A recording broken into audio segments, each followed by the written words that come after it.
Is Bismarck doing comparative politics? I haven't seen him here before. Bismarck, Mensa, are you doing comparative politics?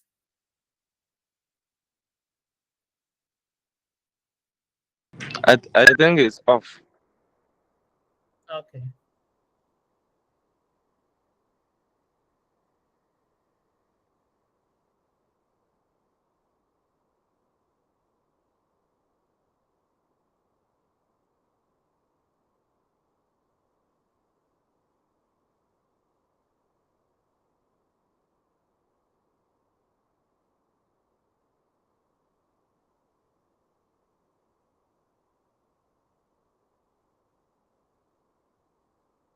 Okay. Good. We've been doing nationalism and then identity. Have you had that information already?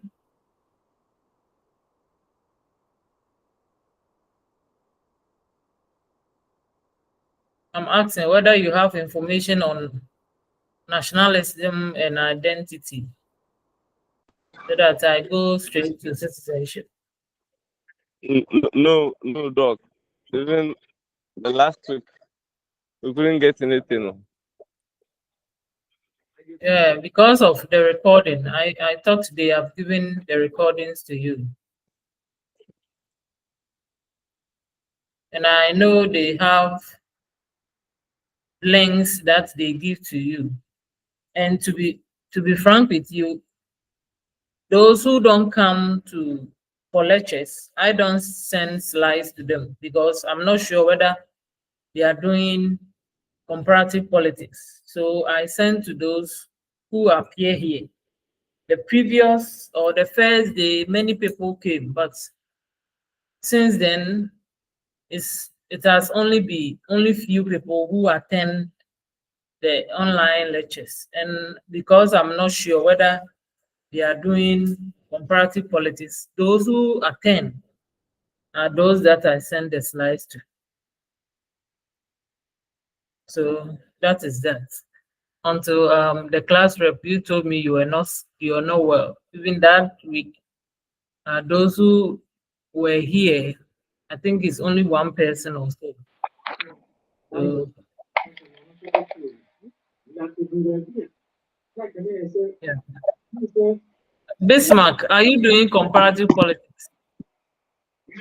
Madam said, Are you doing comparative politics? eh, What course are you doing? I've just recently registered my courses, so unless I check, I've You been don't know following. the courses you are doing.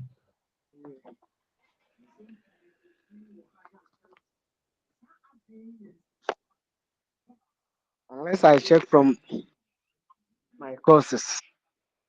Hey, you have registered for the courses. So It was check and see whether you do comparative politics so that you don't waste your time here and you go to the right link. okay, madam. Thank you.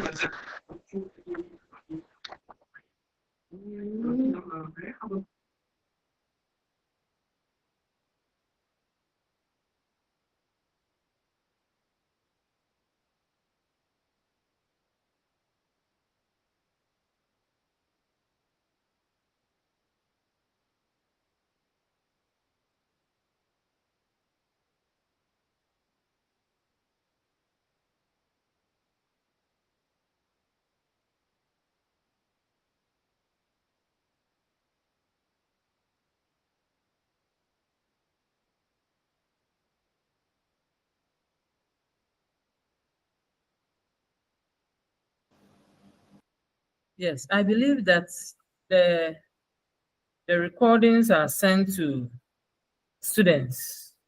And so for the past 3 weeks, the lessons that we've learned here, I believe they have sent it to you to retrieve them so that you have the recordings and then do revision towards your quizzes and your exams. And so those who come online, I also share the slides with them, because I know I've noticed that not many people do comparative politics. Those who do and don't appear online, I'm not aware. I'm not aware, because the first day people came, and then the second week some people dropped out. So I don't know the number of students who are doing comparative politics now. And so I assume that those who do comparative politics, they will go online and download the videos that they record, so that we all know that those who are actually doing comparative politics have the materials. Like somebody just came here, Bismarck. He is not aware whether he's doing comparative politics or not. And so that is that. So we'll just do some recap of what we've learned so far, so that you get what we've had in the previous classes.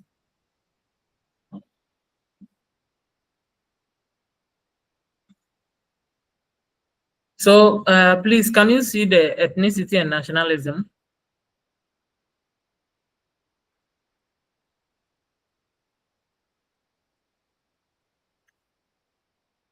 I'm sharing a slide, and I want to know whether you see the. No, please.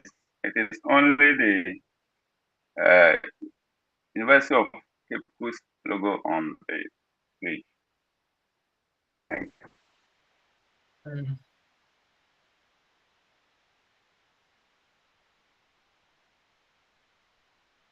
Do you see now?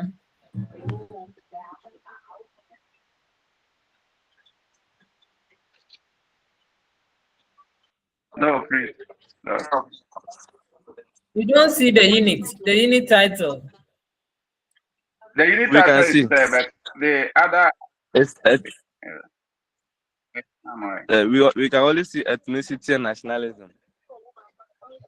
Okay, that is what I'm talking about. Oh, okay. So this is what we are coming to. So you understand ethnicity, nationalism, nationhood. We have already learned nation, states, and nationalism. So we will concentrate on ethnicity. And as the recordings, if you've had the recordings, I've deliberated on all these ethnicity, and then key points about ethnicity being cultural identity, ancestry. They are all in the recordings. I'm just giving you a recap so that today we move to the last slides. Okay, and then we have language and communication as part of ethnicity. We have symbols and traditions. We have social solidarity. I was making reference to the fact that if somebody believes in friendship or brotherhood, the moment he knows that his friend or his neighbor is coming from the same ethnic group, you see that there is some kind of social solidarity. They mingle a lot. There is also the issue of social organization when it comes to even our kinship systems, chieftaincy systems. We have different way of organizing them. The way we install chiefs in the Akan ethnic group is different from the way the Gans or the people in the northern part of the country do. So all comes under ethnicity. There are different key points that when you get the recordings, you know. I will also share the slides with those who have come to for the classes today. And there is also the issue of conflict and cooperation. Okay, some ethnic groups are noted to be so peaceful. Some are even noted to be so conflictual in the sense that the least thing, then we hear them calling for war and others. All these are parts of our ethnic or ethnicity. So understanding ethnicity is crucial for appreciation or appreciating the diversity of human societies and addressing issues related to cultural identity and then social cohesion. Okay. So it is also important to approach the concept with sensitivity, recognizing the complexities and variations on how individuals and groups identify and experience ethnicity as a comparative politics student or comparativist. When you are approaching ethnic or ethnicity or ethnic groups or elements or characteristics of ethnic groups, you have to approach it with sensitivity. Okay. And then we also deliberated on nationalism. It's a political, social, and cultural ideology that emphasizes the collective identity, loyalty, and unity of a group of people within the nation. Okay. So having the national interest at heart, loving your nation so much is what we call nationalism. And it's characterized by many elements, including patriotism. Okay.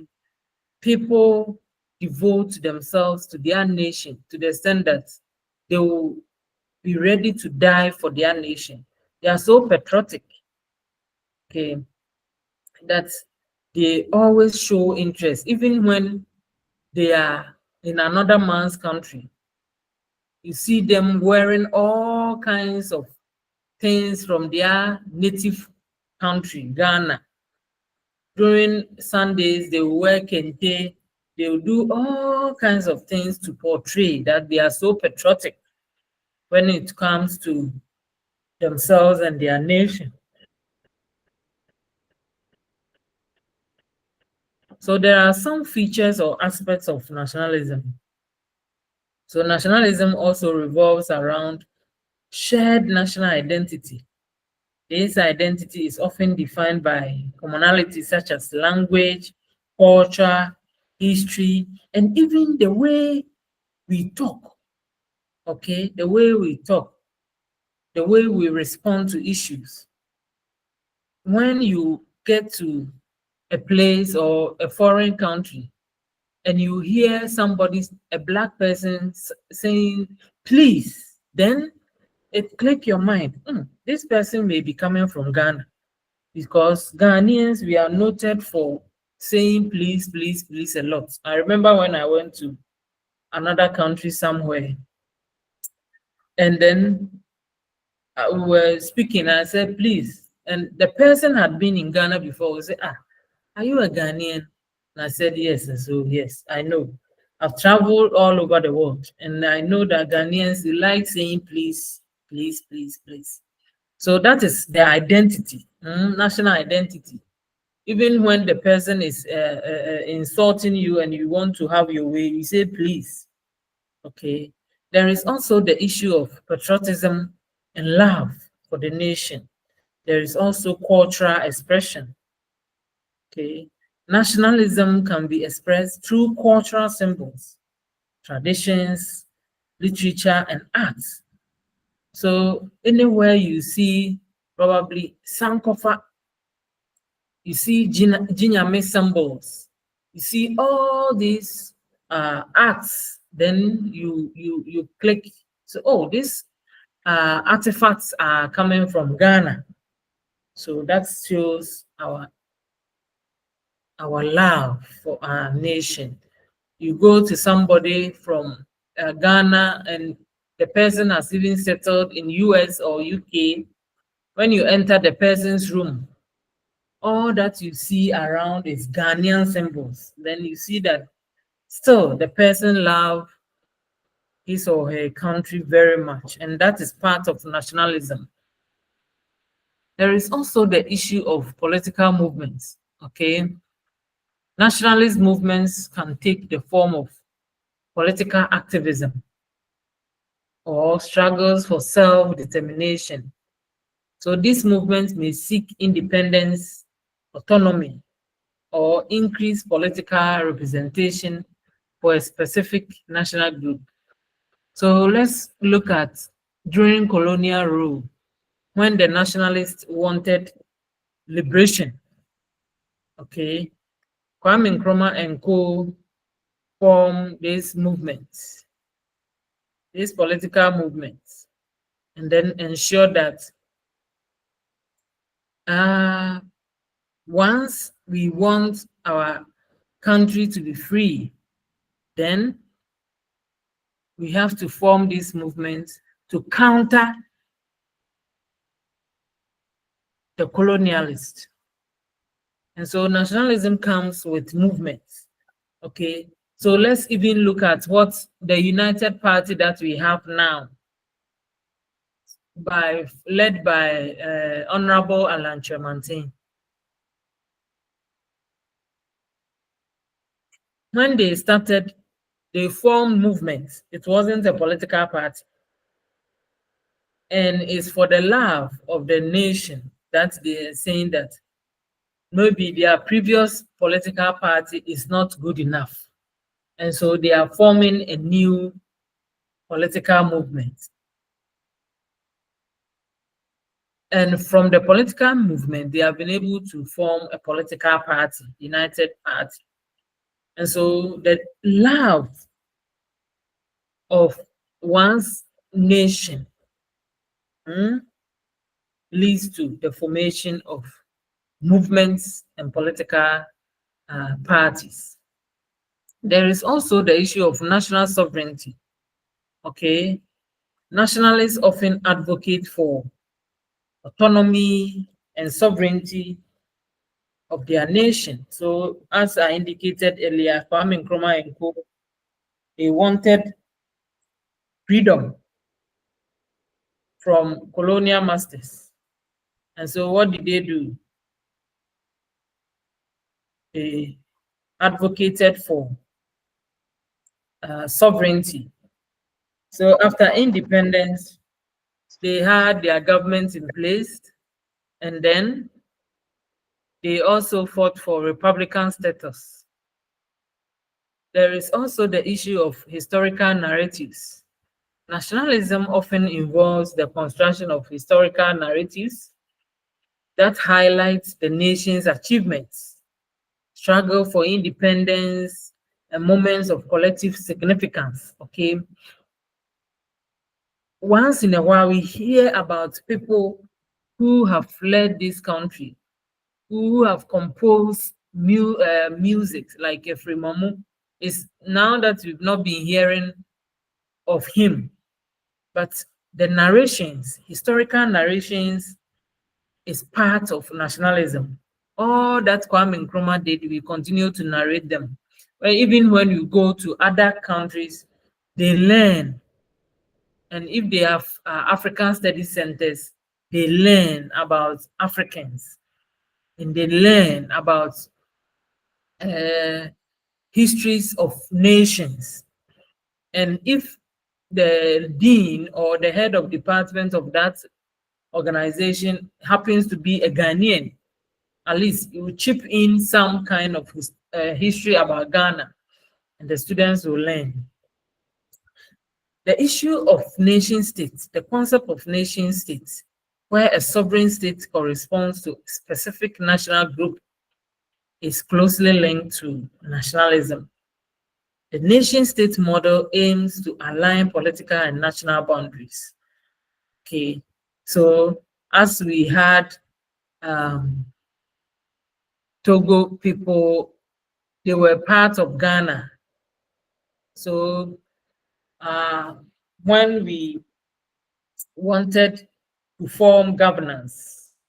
Okay, they said they didn't want, when we wanted to form the state, remember we learned about state formation. The Togolese said they were not ready to be part of the Ghana state, and so they moved away through plebiscite. It's a form of referendum where we had more than 69% of the people saying that they want to move away from Ghana. Okay, and they had their freedom, and so the few Ewes who were left behind became part of Ghana. Okay, and we form the state. So remember, nations in this environment, the Ashanti nation, the Ewe nation, all form the state. Okay, so nationalism is also associated with nations coming together to form a state and then become one. Until recently that we heard some people in the Oti region area trying to say that they want to secede or break away from the state, which led to some people being imprisoned, and eventually the old man who was leading died. Okay.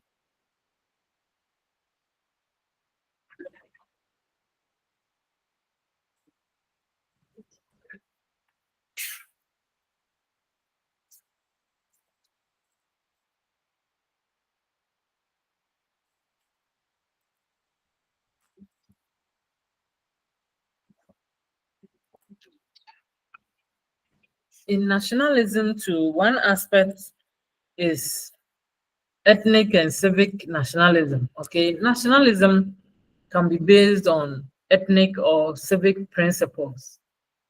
So ethnic nationalism emphasizes shared ethnicity, language, and ancestry. So some ethnic groups will trace their ancestors to some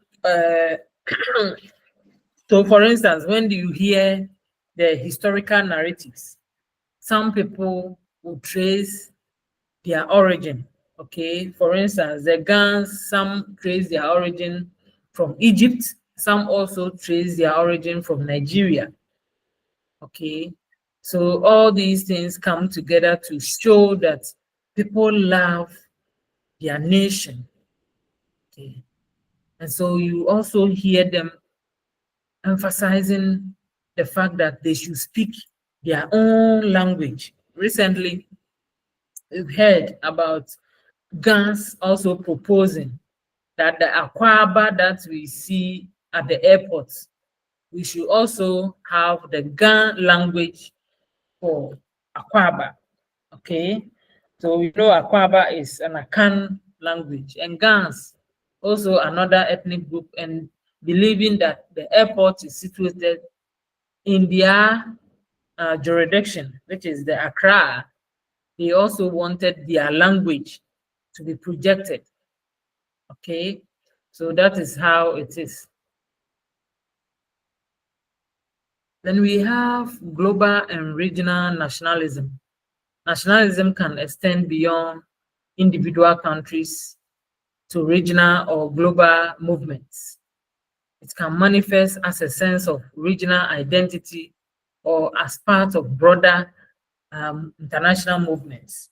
We've learned about Pan-Africanism. You've also heard about Pan-Africanism, people who were leading Pan-Africanism. Okay, we have W.E. Du Bois. We've heard Kwame Nkrumah, Marcus Garvey.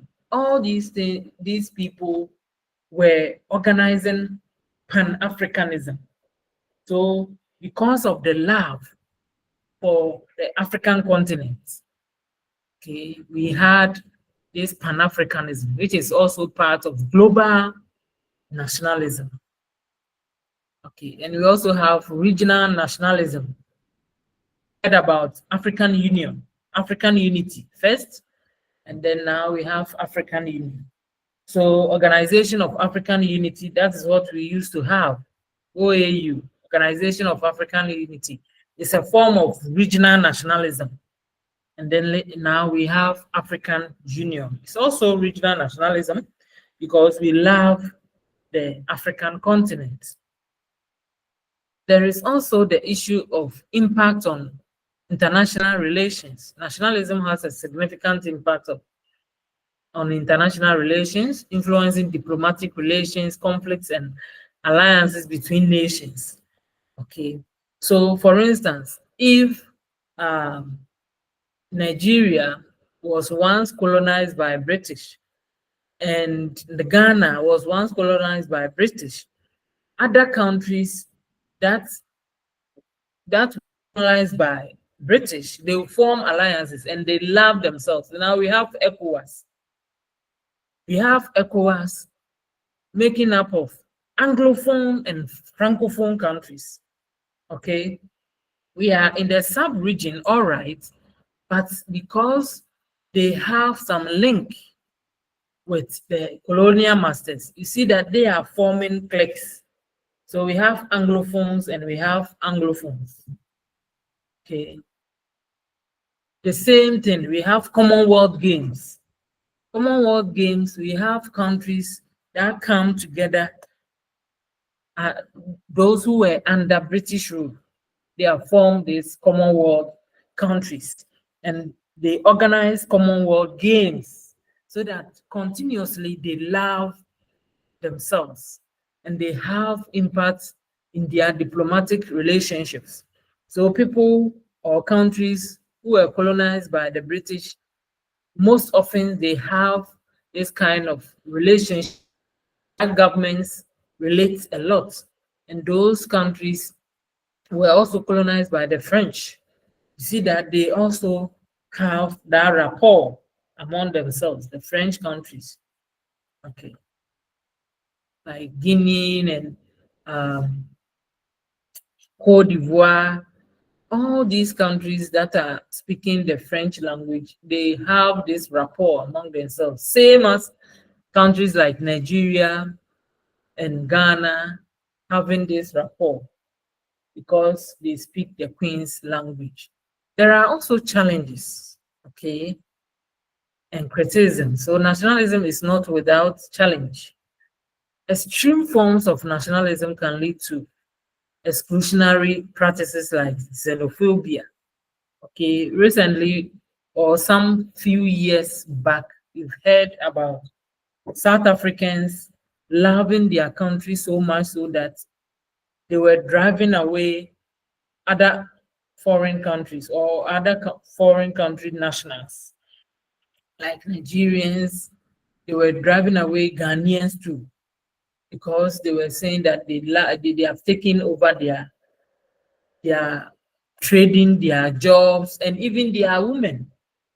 Okay, so these extreme forms of nationalism can lead to xenophobic attack, which is not healthy at all. We are now in the global world. And so how can you say that you love your country to the extent that you want to drive away some people? Okay.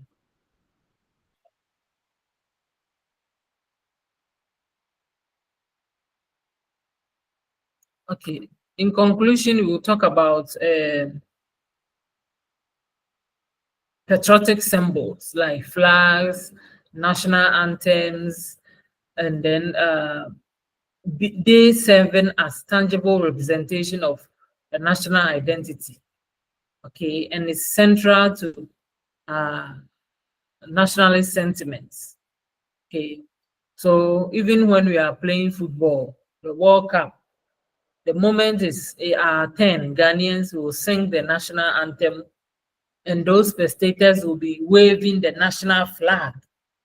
Okay, and then the vuvuzela blowers is more of the South Africans. When we have playing football with Brazil and other countries, see that the South Africans will be blowing these vuvuzelas. And it's part of the patriotic symbols that we identify. Okay. National flag. When we are celebrating any national events, we're hearing about pledging to our nation, then singing the national anthem, okay, holding the flag. And so even when our state officials, some die, we fly the national flag at half mast, so to show we are mourning. And so if another country is flying over Ghana in a plane and sees that our max is half max, our flags are half max, then they know that, oh, then there are some people who are dead in this country and they are state officials.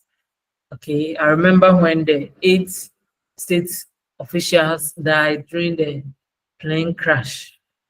We hoist our flags at half mast, so to show that the state is in mourning.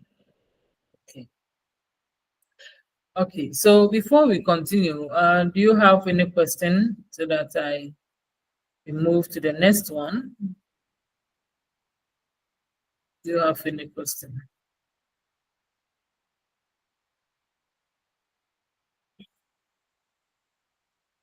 Any question? No, madam.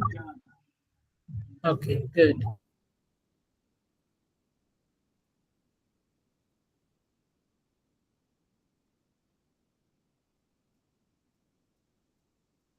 So let's see.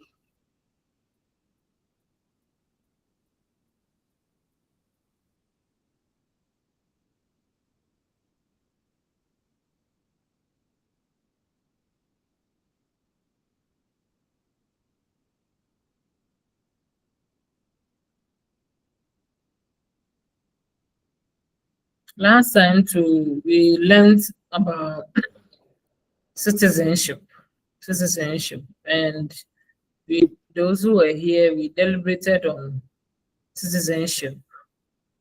Who were here last week? Bright, were you here? Madam, but please, I came in late. Oh, okay. Yeah. So we'll do that.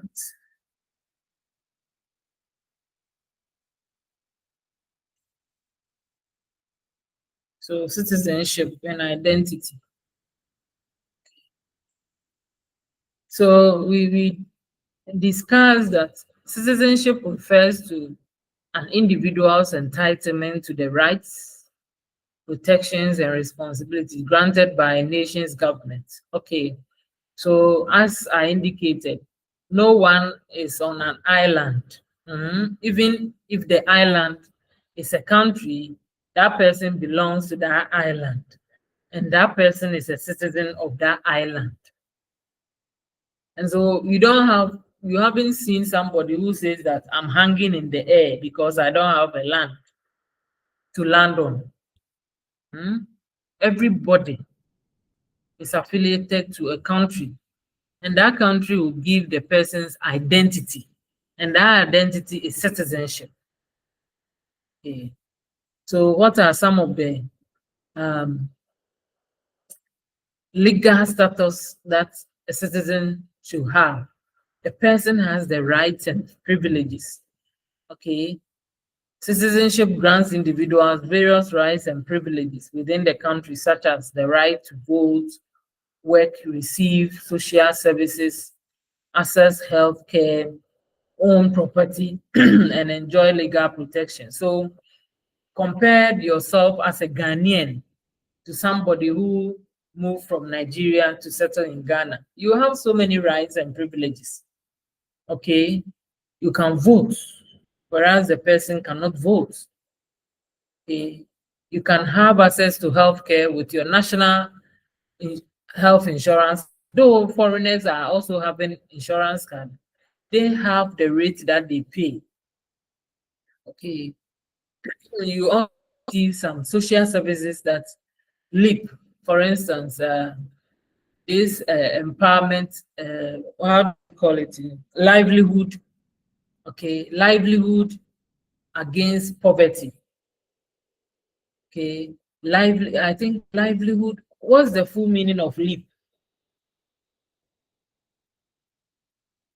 Madam, livelihood empowerment against poverty. Against poverty, yes. Yeah. Livelihood empowerment against Against poverty. poverty. That's Yeah.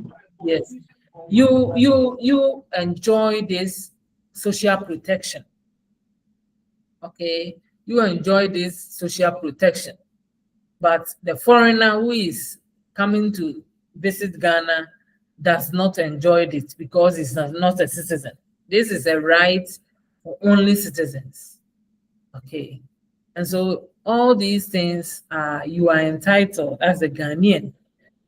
Same when you go to America, what they are enjoying there, you cannot enjoy it because you are not American.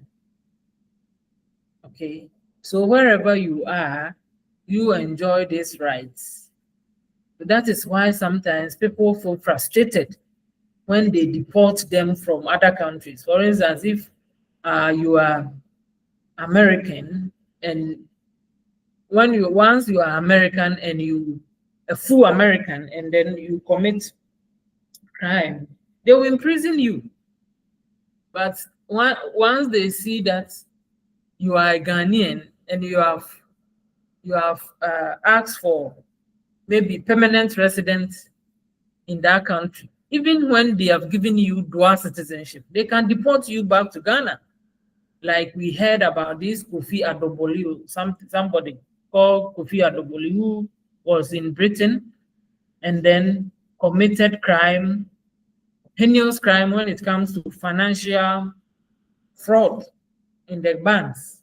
He was deported to Ghana. Okay, because his history, his ancestral history is from Ghana. And so despite the fact that he was a citizen, a dual citizen in Ghana, in UK, they deported him to come to Ghana because that is where he's coming from. Okay, good. And so as a citizen, you have rights. The same also applies that you also have responsibilities and duties. A citizen must pay the dues or taxes for the nation to develop. Okay, you have to also obey the laws of the land. So if you don't obey the laws of the land, your rights to have freedom is taken from you. I remember I was watching a movie, and then the person who was taking these short movies on Facebook, it was very interesting. When this commoner entered their home, they were maltreating this commoner to the extent that they didn't even allow him to eat properly. The person who was maltreating this person was the CEO of a company, of their company. He mismanaged some. It was a she. She mismanaged some money, and she was arrested. And when she was imprisoned, this commoner who was being maltreated visited the person. And the person said, "You cannot compare yourself. You think we are the same?" And the commoner said, "No, we are not the same, but I'm free." Okay, that statement clicked. I said, wow, it's true. You think that you are strong, you have the privilege of managing a whole company, you were maltreating people, now you are imprisoned. It means your freedom has been taken away from you. So if you are not the same with the person retorted and said, "No, we are not the same, but I'm free." Okay, He was telling her that their status have changed. Now that she's imprisoned by disobeying the laws and not paying taxes, now he has been curtailed in prison, in jail. And this person is having his right to move around. So if you are a citizen and you don't pay your dues, your taxes, and the law catches up with you, you can be sent to prison. Or you are made to pay the fines. Okay. In some countries, if you are a citizen and then you don't vote, you are punished. Okay. Countries like Australia, if you don't vote and you are a citizen, you are punished.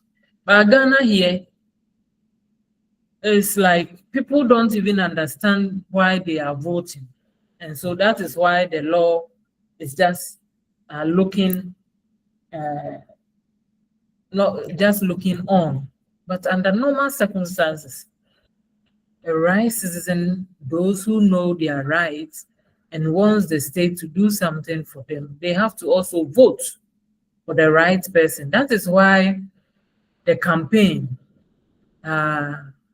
NDC campaigned extensively and told the people that if you really want to change the government in power, then it means you have to exercise your rights.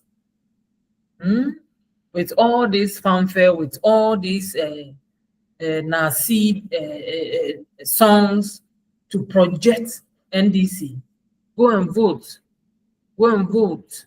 Open your eyes. All these were campaigns to sensitize the people that is their right and responsibility to go and vote for change. And it happened.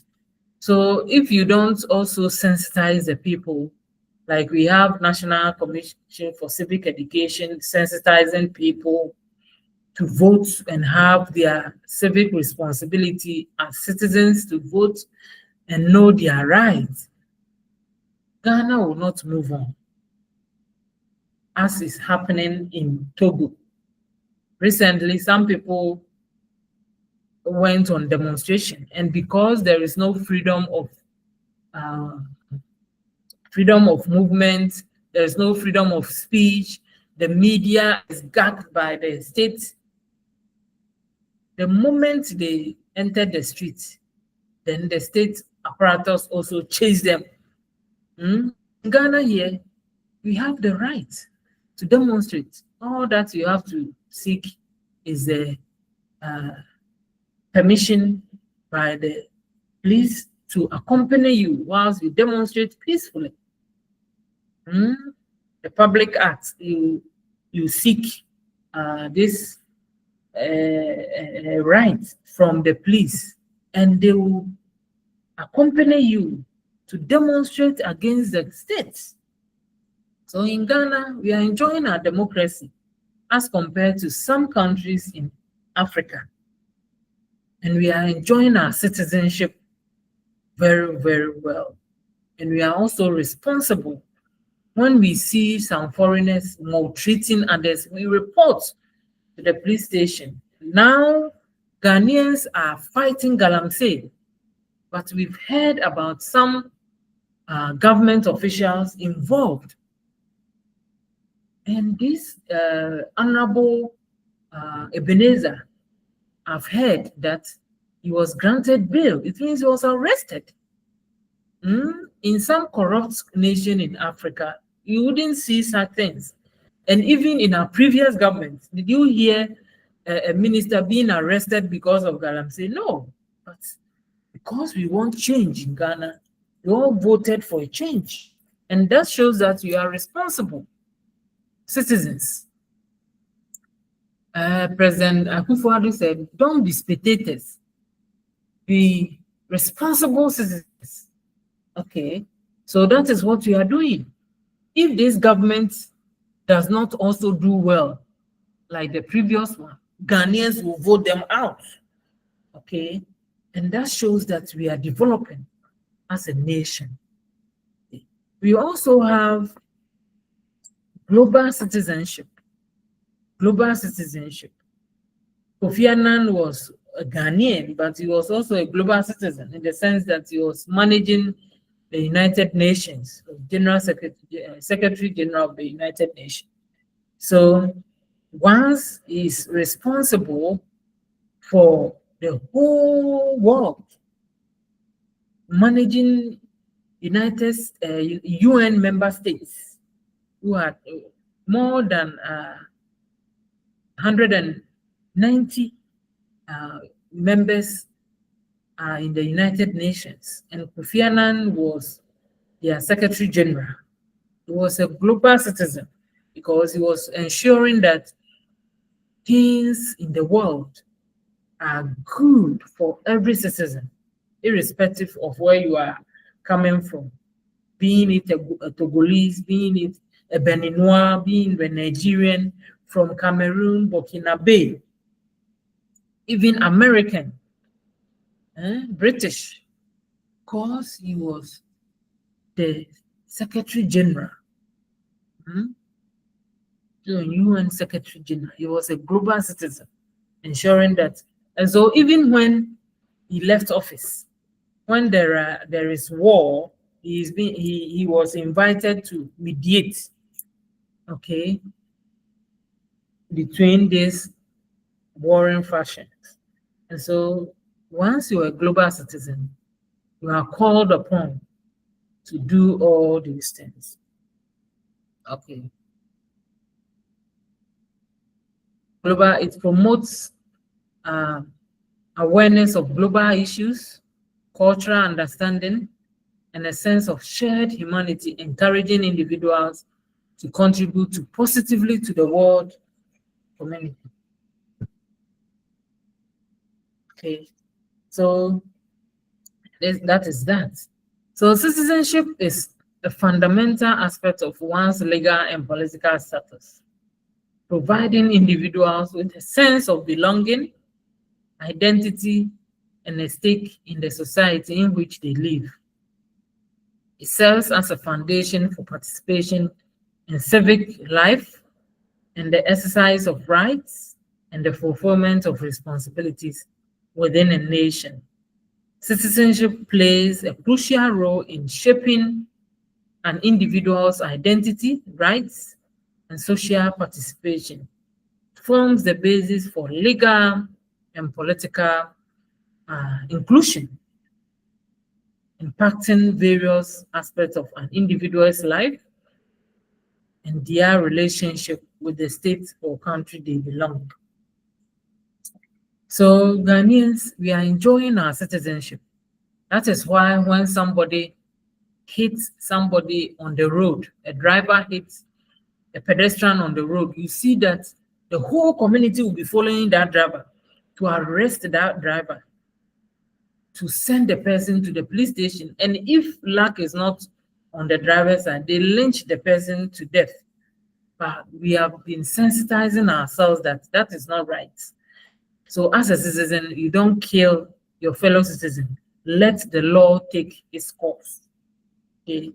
That is why when they arrested these galamseyers and sent them to the police station, and it was alleged that these honorable members released them, the people were agitated. They were angry. Now, why is it that we are fighting galamsey and we have arrested perpetrators and imprisoned them, and you are going to release them? And so the honorable member has to answer if truly he did that. Okay, he has to answer to the courts, and that is good. It means our democracy is working, and all what we have agreed to ensure that it happens in our country, everybody is responsible to do that. And so even when you are walking around, see that somebody is beating somebody, you report the person to the police station and the person will be arrested.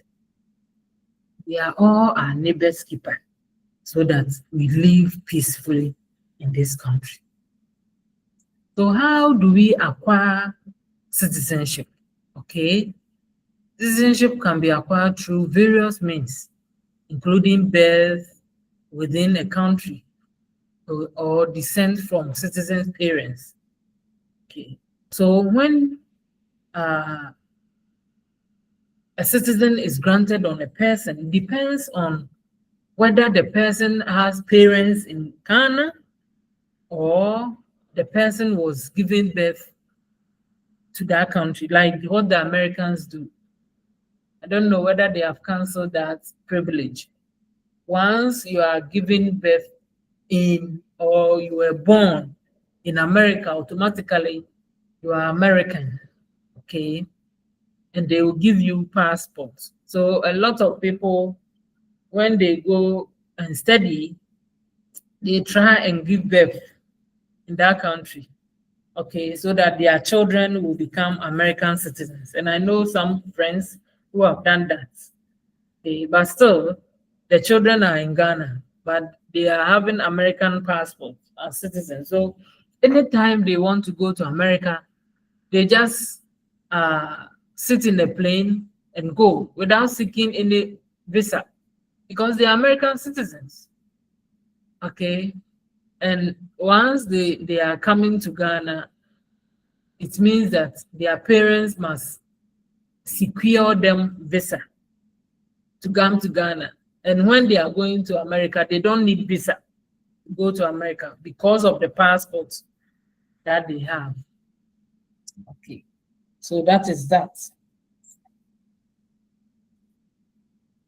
And once your parents you are Ghanaians, you are a Ghanaian, and the citizenship status will be granted to you. That is why when we were registering to vote, and those who do not have the birth certificate, they were saying that if somebody can vouch for you and say that, oh, I know this is Akosia Sumasi's daughter's son, so they know your grandparents are Ghanaians, oh, then you'll be granted the citizenship status. Okay, so when you see a child walking around and the child is unable to identify his parents, and somebody is able to point out, oh, this child, I know the mother, though the mother is dead, I know the grandparents. The grandparents are from Adum. Oh, so he's a Ghanaian. Then the state will take over through social welfare, and then they will register you as a Ghanaian. Okay. So some people whose parents went to Nigeria, and then the Ghanaians, they went to Nigeria to work and they gave birth to them. They trace their parents' roots to Ghana and register as Ghanaians and get their citizenship status as Ghanaians. A lot of people, we have a lot of people in Ghana now. Their parents were from traveled to other African countries, but when they traced their background, they realized that their parents were Ghanaians. And looking at their condition in that country, they would trace back to Ghana and claim their status because Ghana is good compared to where they are staying. Okay. And citizenship too can be acquired through naturalization, where individuals not born in a country become citizens through a legal process, often involving residency requirements, language proficiency, and knowledge of the country's laws and customs. So for instance, if you want to be a Canadian citizen or you want to apply to be a Canadian citizen, there are processes that you go through, and that is naturalization. It means you want to naturalize as a Canadian. It means there are certain conditions that you can fulfill. You have to know how to speak the English, and sometimes in some states that you want to stay, you have to know how to speak the French. Okay, you have to also know the country's laws, customs. So there are some exams that you take. If you pass, then they give you the status upon paying some amount. Okay, so some people go there and study as students, and through that they may acquire all this legal status and eventually get a permanent residence and then later become citizens. That is what Honorable Kwesi, he was there as a Canadian. It means that he naturalized as a Canadian, meaning he couldn't have won as an MP once he was still a Canadian citizen. The law does not allow that. That's why he was sent to court and he was going up and down, up and down. Once the finalization took place, then he had the opportunity to contest again because he was stripped of his MP position because he wasn't a Ghanaian, and he was lucky because somebody did the same thing. He was sent to the courts, he was in prison, and he died. So you cannot navigate around the laws like that. A true citizen should obey the law. He should have finalized his naturalization to become a full Ghanaian before you should have contested as an MP. But he had not finished that. And so the law caught up with him. That is what a citizen, if you are a citizen, obey the law. Okay, obey the law. And now he's now full Ghanaian. And so he has now claimed his status as an MP for those constituents. The same thing, if you want to be American, you are a Ghanaian, you want to be American, you go to America, you naturalize as an American, either full American or dual citizen. So some people can become full American and forfeit all the rights as a Ghanaian, okay, and become a dual citizen. Some people will say, I don't want to associate myself with anything Ghanaian, so I want to be a full American. And there are so many conditions that you have to fulfill to become a full American. And if you are to, it means there are certain things you have to also fulfill, like paying your taxes every 6 months. Before 6 months, you should be in America. So there are some people who are in Ghana, who are dual citizens in America, and they suffer a lot. Why do they suffer?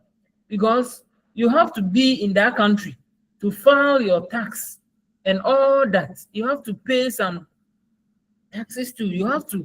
So all the time they board plane and go to America just to fulfill all these things so that they don't lose their citizens. That is what Kwame Nkrumah's son, Sekou Nkrumah, he was American citizen, all right, and he had been in Ghana for long during Professor Mills' time. The American states almost denounced his citizenship because he had not been going to the country. So he had to file so many documents and given so many reasons before he was reinstated. Other than that, he was going to be denounced. And when he went, he never came back to Ghana. So he prefers to be American citizen than a Ghanaian citizen. Okay, like the sister Samia. Samia also denounced his citizenship as an Italian. Now he's staying in Ghana. So citizenship acquisition is not just easy like that. There are so many things you have to go through, and there are so many responsibilities that you have to take. Other than that, you'll be denounced, or you'll be renounced, or you lose your citizenship. So let's look at loss or renunciation of citizenship. In some cases, individuals may lose their citizenship involuntarily often due to actions violating the country's laws, or voluntarily renouncing their citizenship to acquire citizenship elsewhere. Okay, so I made reference to James Patrick Quayson, renounced his citizenship in Canada and contested the seat for MPship. Okay. So the Constitution of the Republic of Ghana spell out all the rights that a citizen can get.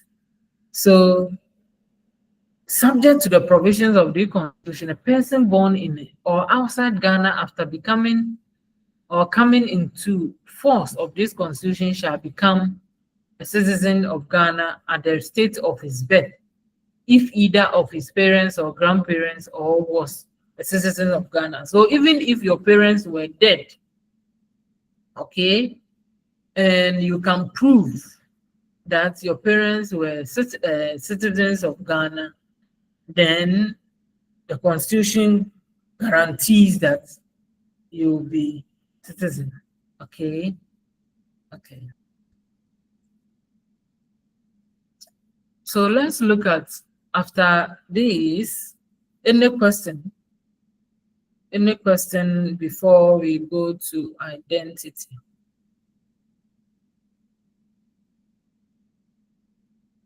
Yes, Emmanuel. Thank you, madam. Please, I want to ask, if a person has parents who come from two nations, like Ghana and Nigeria, can the person get a dual citizenship? And if so, how is it possible? Thank you. Yes, you have to file. You have to show that you want to be a citizen of. You mentioned one country. Which country was that? Ghana and Nigeria, if your parents are from both countries, how are you going to manage your citizenship? Yeah, you have to declare. Which country do you want to? I mean, you can be a dual citizen. Can be a dual citizen. It means that you have to file all the necessary documents to show that you want to still be a Ghanaian and you want to still be a Nigerian. I know a lecturer here who try as much as possible. The father is a Nigerian, the mother is a Fanti. And so when I think the mother went to Nigeria and married the father. And so when the mother was coming, she brought the children to Ghana. And because they had stayed in Nigeria for long, they were speaking the Nigerian language all right. The person has now declared himself as a full citizen of Ghana, though he has the father's name, surname, as Nigerian surname, but he has declared himself and taken on, because the mother is a Ghanaian, has taken on as a Ghanaian citizen. If he wants to go to Nigeria, he has to also seek a visa or the right documentation. The fact that your father is a Nigerian and you have not declared yourself as a Nigerian, then it means that if you want to be a dual citizen, then it means you have to file all the documentation so that you go to Nigeria as also a Nigerian citizen. But remember, the moment you do that, it means even when you are interested in politics in Ghana, you will not be given any appointment. Because once you are a dual citizen, it means you align yourself with another country and they will not risk giving you any political position so that you leak information to the other country. That is how it is. Because they know you you are not faithful to Ghana only, but you are faithful to another country, they will not give you public, especially politics, position in politics, so that you get information and you leak to that information. That is why when Kwachi Kwesin was elected as an MP, it was not allowed because he has not fully renounced his citizenship as a Canadian. Okay, so that is that. You file, if Kwachi Kwesin was not interested in politics, he could have still be a dual citizen of Canada and will not come to enjoy any political position. But the moment he wanted to enjoy political position, he had to renounce his citizenship as a Canadian. So that is that. You file all the documents, and then I know some Ghanaian in America who normally comes to Ghana with his Ghana passport. But I've told him that if he is arrested, he will find himself in a very big soup because you are American citizen. You have gotten the American passport. So you are a dual citizen. So when you are coming, you indicate that you are a dual citizen in America and all the things that you are supposed to do, you do. But you can't come with the full Ghanaian passport, that you are Ghanaian fully and then you went to America. No, no, no, no. Don't do that. When you do that, you are not a good citizen. Okay. So all that the law will say you have to follow if you want to be a very good citizen. So if you want to be a Nigerian, both Nigerian and Ghanaian, so you have to also know your responsibility and you have to also know your rights. Because once you are a Nigerian and you are a Ghanaian, you can't vote. It means you are a dual citizen. You can't vote in Ghana.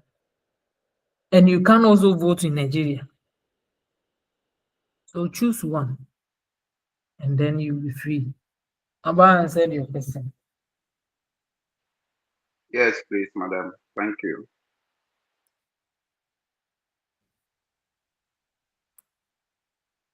Okay.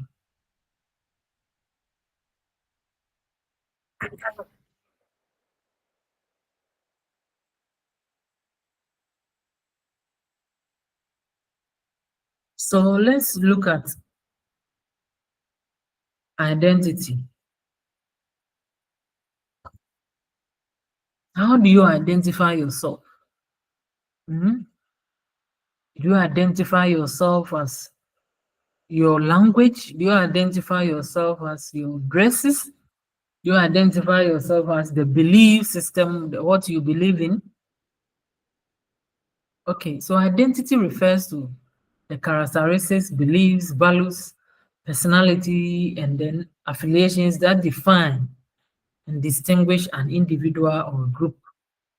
It encompasses various aspects, including personal identity. Okay, so the personal identity, this involves an individual's unique traits, experiences, beliefs, values, and personal history that shape who they are. So personal identity can encompass ethnicity, gender, religion, sexual orientation, interests, talents, and more. So some people identify themselves as gays or homosexuals. Some people identify themselves, I'm talking about the sexual orientation. Some people identify themselves as straight, meaning they only date the opposite sex. The homosexuals, they can date same sex. Okay. Some people also identify themselves through religion. I'm a Muslim, I'm a Christian. Okay. Some people also identify themselves through ethnic group. Okay. I'm an Akan. Another person can say I'm a Gan. I'm a Gan Adangbe. Okay, I'm an Ewe. So religion, ethnicity, sexual orientation, and interest shape our identity, personal identity. Okay, it encompasses our values, our beliefs. Okay, that is that. And we also have social identity. The first one was personal identity, and the second one is social identity. Social identity refers to the part of an individual's self-concept derived from their membership in social groups. Okay, this includes identification with groups based on race, ethnicity, nationality, religion, socioeconomic status, occupation, political affiliation, and more. Okay, social identity influences how individuals perceive themselves and others within society. So some people say that, oh, with my social status, okay, I'm a Presbyterian. Okay, another person will say, oh, okay, I'm a Catholic. That is social identity. We are identifying ourselves through groups. Okay, through groups. And some people can also say, oh, and I'm MPP. Another person will say, I'm an NDC. So you are identifying yourself with a group. Okay. And we also have cultural identity. Cultural identity is shaped by the shared values, customs, traditions, language, behaviors, and symbols of a particular culture or ethnic group. People believe in festivals and associate with such festivals. Some people even believe in trokosi. People believe in female genital mutilation. They are all outlawed now. There are laws banning trokosi and female genital mutilation because they are illegal practices. Okay, they are now illegal practices. But first, even people in high ranking were saying that if the wife that is going to marry is not circumcised, female genital mutilating, where they cut the clitoris of a female, those who believe and identify themselves in these cultural practices, they were saying that if the woman that I'm going to marry is not circumcised, they believe in that. They will not marry them. But now it's a illegal practice. And so that is why you always say that culture is dynamic. It will change. Okay, so those who believe in that, now they have to rent their belief. Now that trokosi is now outlawed, they don't have to believe in it again. Even if you believe in and you practice it, the law will catch up with you. The same female genital mutilation. If you practice it, the law will catch up with you because it's now outlawed. Okay. So cultural identity encompasses the sense of belonging and attachment to a specific cultural group and influences an individual's way of life, beliefs, and perspectives. Okay. And we also have national identity. National identity pertains to the sense of belonging and attachment that individuals feel towards their nation. We've mentioned about nationalism, the interest and the love we have for our nation. So because you love your nation, Ghana, wherever you are, you identify yourself as a Ghanaian. Even when you are a dual citizen, at some point in time, you identify yourself as a Ghanaian. Okay, because of the love for your nation. And that is why some people are torn between. Okay, so if a dual citizen is a footballer from America and Ghana, I think you've all witnessed that before. where Americans are playing with Ghanaians, and you see that the person will be torn between the two. I play for Ghana or should I play for America? Okay. So when it comes to football, this the issue of you cannot belong doesn't come here. Unlike politics, once you are American, you are a dual citizen. You have to be a dual citizen. You can't be in politics. But once you are a dual citizen, you can still say that you are coming to play for Ghana, and you can still play for America. The law will not, I mean, work against you. Unlike politics, where the law will work against you.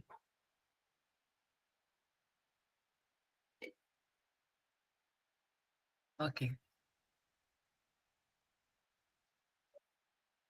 There is also the issue of intersectionality.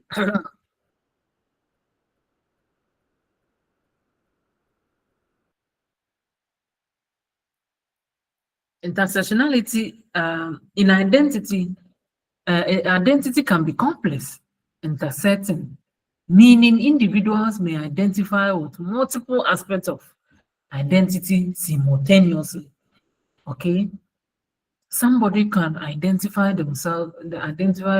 him or herself as a Muslim, and also identify himself as another religion. Sometimes I wonder how they are able to intermarry, a Muslim marrying a Christian. And so when it comes to Christmas, you see a Muslim attending the church service that the wife attends. And when there is this every other festivities, you see the wife too doing all the things that the husband does. So they are interceding or intersecting these identities. And that is bringing peaceful coexistence among marriage now. At first, you wouldn't see a Muslim marrying a Christian, but now it's common because they understand themselves. And this is intersecting. You see, sometimes this mosque in this area, Abosokan, where we have the mosque there, we also have Christian church there. When they are celebrating their Salah, you see a lot of Christians, patronizing the Salah. Now, Christians, I have a Muslim opposite my house. When they are doing the Salah, she brings me a lot of fat meat, the beef, big one. And I will not refuse it because I just want to be peacefully with them. And when there is also Christmas and things, I also give them some. Okay. So because of peaceful coexistence, we try to intersect in these beliefs and our identity. That is why we say identity can be complex. Indeed, it can be very, very complex. Some people may say that they are vegan, they are practicing a vegetarian recipe, but when you give them fish, they will eat. They will tell you that they don't eat meat, but they will eat egg. They will eat egg. Some people are saying that once they are vegan, they will not eat anything regarding meat or egg or something. So some people can intersect all these things. How can you say you are a vegetarian and yet you eat fish? Why don't you eat only vegetables? So that is why we say identity is very complex. So, for example, a person's identity may be shaped by their race, socioeconomic background, and sexual orientation, and these aspects can interact to influence their influences and perspectives. So when you hear about Kwaus, what comes to mind? trading activities they are engaged in. When you hear about Ashantis, what comes to mind? They are boastful. Okay. When you hear about people from Bono, what comes to mind? Oh, they have brotherly love. Even when a Bono man travels outside, he will work hard and come and take his natives to the. So all these are part of identity. When you hear about the airways, what comes to mind? Oh, Nyablo, when they hear that you speak the same language as them, they will love you. So that is how it is. That is identity for you. But identity is fluid. So there is fluidity and development in identity. Identity is not static, okay? It can evolve over time as individuals experience new things, interact with different cultures, undergo personal or reassess their beliefs and values. Like I indicated, now we have Muslims, but in some jurisdiction, you don't see this existence. For instance, in some parts of Nigeria, the Muslims don't even become so free with the Christians. There are always clashes. Okay, so when they come to Ghana and they see us, when they are celebrating the Salah and Christians are also enjoying the Salah, they are so envious. They say, we envy you Ghanaians.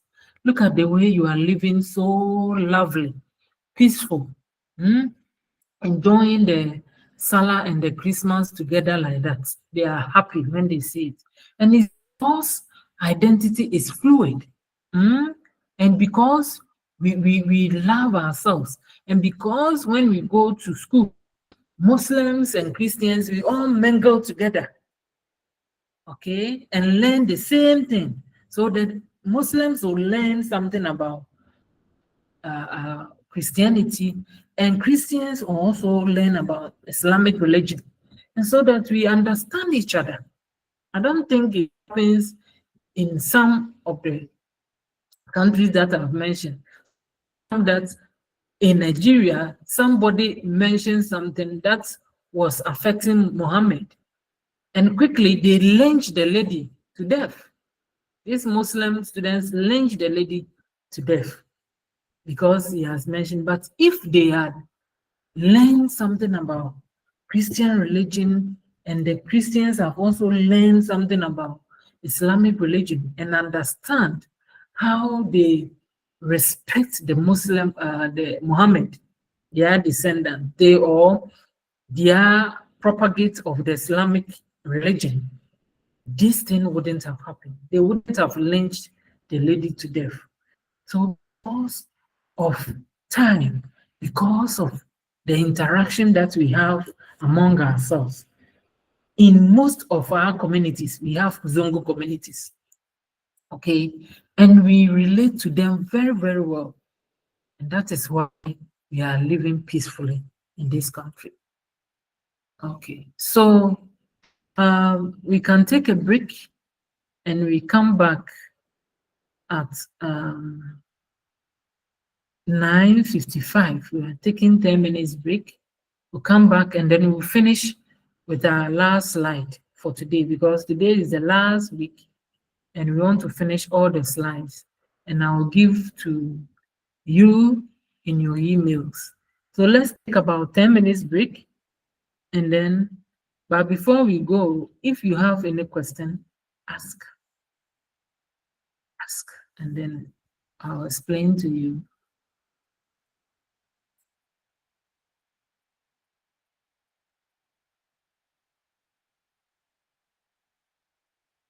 And so these are the questions that you can also, who is a citizen? What are some of the rights of a citizen? How would you identify yourself? What are some of your duties and responsibility as a citizen? And you can also prepare 10 objective questions for yourself, so that when it appears in exams, you will not find yourself wanting. These are self-assessment tests. Okay, so let's go for the break and come at 9:55. but I'm not going off. I'll still be on call. So when you come, then you complete. Thank you, Doc. Okay.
Welcome back, and then we'll go to our final.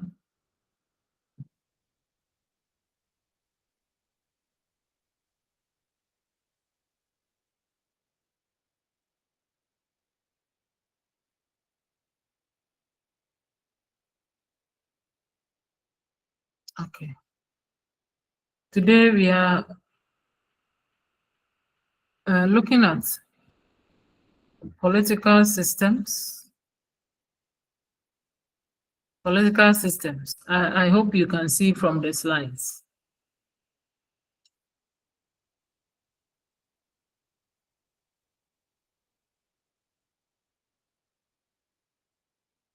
Can you Yes, see? Doc. Yes, Okay, Doc. So we are looking at types of political systems. We have democracy, we have authoritarianism, we have totalitarian, we have oligarchy, we have monarchical. All these are political systems. In Ghana, for instance, we are practicing democracy. Okay, and we will look at the characteristics of democracy. We have the features and all that will make a country democratic. Okay, and we also have a hybrid form of democracy or hybrid regimes or hybrid form of political systems. Okay, because um,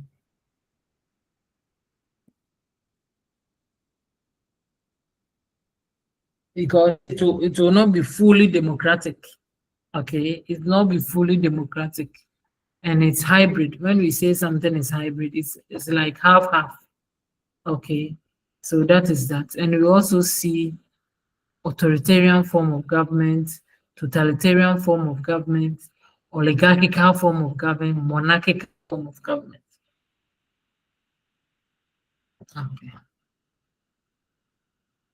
So political systems and regimes refer to the structures, institutions, and practices through which a society governs itself.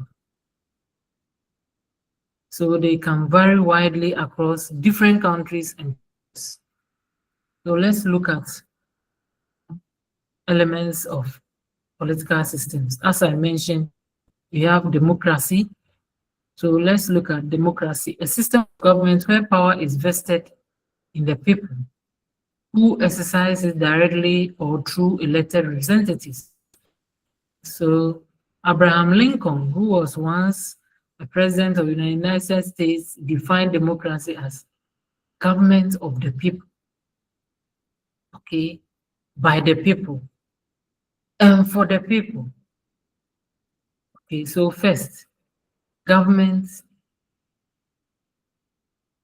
of the people, by the people, for the people. It means that the people are really involved in democratic governance. And if you cast our mind back to whatever has happened in Ghana, you see that all the time is the people. All the time is the people. The current NDC government, compared to the previous NDC, you see that this time they are involving the people. Okay, gone were the days that we could hear that when the people voted, the president then, Mahama, will say that I'm a dead meat, a dead goat. It means that whatever you say, I will not listen. But now they have changed. They have changed. I have now seen that democracy that you are practicing is the people. So we have to satisfy the people. That's why when he assumes office, coming back to be kind of the second coming of Mahama, he drew a social contract with the people that within the 120 days, I'm going to do A, B, C, D for the people. And based on that, you can see that we are thriving as a country because it's for the people. When they arrested the galamseyers and the ministers, Obika and the person who is still understanding democracy leads the people. The people were agitated. And now the government has come in and said that those who are involved, even if you are an honorable member, you'll be dealt with. It means that's for the people.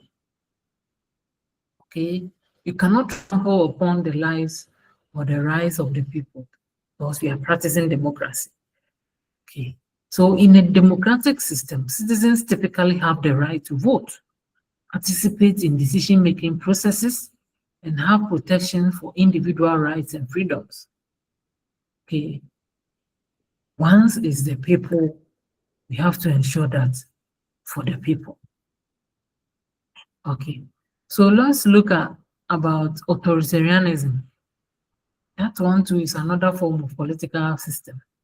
A system where power is concentrated in the hands of a single leader or small, meaningful accountability or representation from the general public. In some countries have authoritarian rule. We have once had Saddam Hussein be autocratic, okay, until he was toppled by the American forces. Saddam Hussein was very autocratic in the sense that he was governing Iraq with only few people. And then authoritarian regimes often limit political freedoms, okay? They suppress opposition and control media, communication. Examples include North Korea. China is also a communist party, but they are practicing autocratic. They are not practicing democracy. In the Middle East, some countries are still practicing autocratic regime. Once upon a time, we had Gaddafi practicing autocratic regime in Libya, but that one was positive autocracy in the sense that the people were enjoying all that they were enjoying, just that only few people were occupying the position. Now that they wanted to practice democracy, is Libya the same? So sometimes to the historical background, the people's beliefs, the people's identity also call for the type of political. Gaddafi knew the people. And so with the authoritarian rule, the people had their freedom. He knows how these people, they are identified with rowdy, all the time rowdy. So if you don't clamp them and rule them, there's no way the country will prosper. So sometimes the people's behavior calls for the political system. Okay. Sometimes Ghanaians call us that, maybe Nigerians call Ghanaians that we are mumu. What does mumu means? Like we are damp, we are quiet, we are not ready. But look at our country. They even call Ghana as the second UK. Despite the fact that they are saying we are mumu, when we get to traffic lights, we stop. There is peaceful coexistence. There is order. They call themselves a rowdy and what? Look at their country. It's all the billionaires in the country. Look at Nigeria. A lot of people are still languishing in poverty. Okay, and so that kind of country, they don't need democracy. Look at Tinubu. Tinubu is in the office, and look at the development. What development is going on? But Obasanjo came as a military man, and look at how he transformed Nigeria. So the people also call for the kind of political system that they have to enjoy. We Ghanaians, we understand ourselves. Even when our neighbor is hungry, we give them food. Okay, Nigerians, they love themselves, especially when they go outside. Now that they are in Ghana, they are loving themselves. But when they are in Nigeria, they don't love themselves like that. Okay. There is also the issue of totalitarianism. It's a more extreme form of authoritarianism, where the government seeks to control all the aspects of public and private life, often through an ideology or a single political party. So once upon a time in Ghana here, we experienced same Kwame Nkrumah Ideological Institute, now University of Education, Winneba. The university was once Kwame Nkrumah Ideological Institute, where people attended that school. It's a college. They attended and then they were indoctrinated about socialism and communist state of living, where one party state was on the high. So when Kwame Nkrumah declared Ghana as a one-party state, it means that we have entered into totalitarian rule, where no political party has the right to also come to power. And so the establishment of the Ideological Institute, where people studied only Kwame Nkrumah ideologies, okay, though it was good, it was trying to suppress the freedom of people to the extent that even in some homes, there were spies. You are afraid that whatever you say, your husband will go and report, or your wife will go and report, to the extent that public and private lives were suppressed.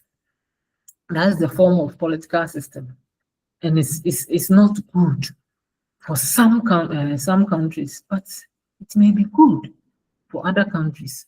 The Chinese, they are practicing this authoritarianism where the elite will select the president for the people don't go there and vote. No, they have elite group that they will select the leader to rule or lead the Chinese, but because they know themselves, okay, so they look at this political system and say that no, we can't go democracy.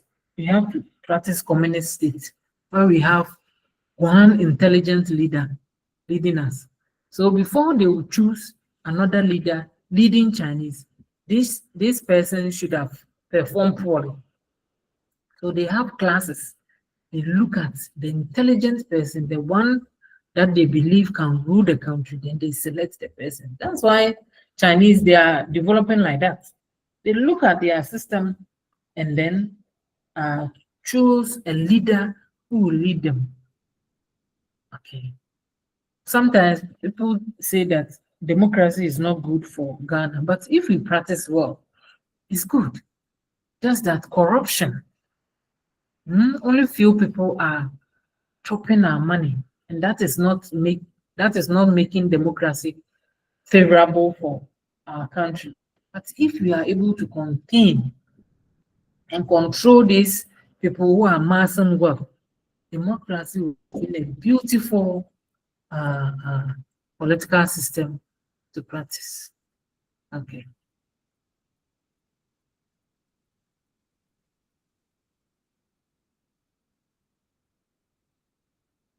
Okay. There is so totalitarian regimes tightly control information, suppress dissent, and employ extensive surveillance and propaganda. Okay, so historical examples include Nazi Germany under Adolf Hitler and the Soviet Union under Joseph Stalin. Okay, and we have a monarchy, which is also a system of government where a single individual, usually a king or a queen, holds supreme authority, like we have the one in the UK. That's the British governor, monarchy, controlling some parts of the United Kingdom. Okay, we have monarchies being absolute, where the monarch has unchecked power, or constitutional, where the monarch's power are limited by constitution or parliament. So we can say the UK monarchy is constitutional in the sense that parliament can also decide and reach out to the monarch oh, we have sat down in parliament, we have decided on this, and so this is what we have, and then the monarchy can also assent to it. But there are some countries where they don't have, you can't even check the monarch. Okay, you can't check the monarch. It means that there is no way you can even control anything that the monarch says. In this global world, I'm finding it difficult to see a country like that. I'm finding it difficult to see a country. So as we continue, the political system is becoming dynamic. We once had the Egyptians having the monarch, but they overthrew that monarch. Okay, so now they have a government in place. They have a government in place. Same as Ethiopia. They also had a monarch or emperor practicing the monarchical system. And they overthrew that emperor, and now they are practicing some form of democratic system where people go and vote. But it's hybrid.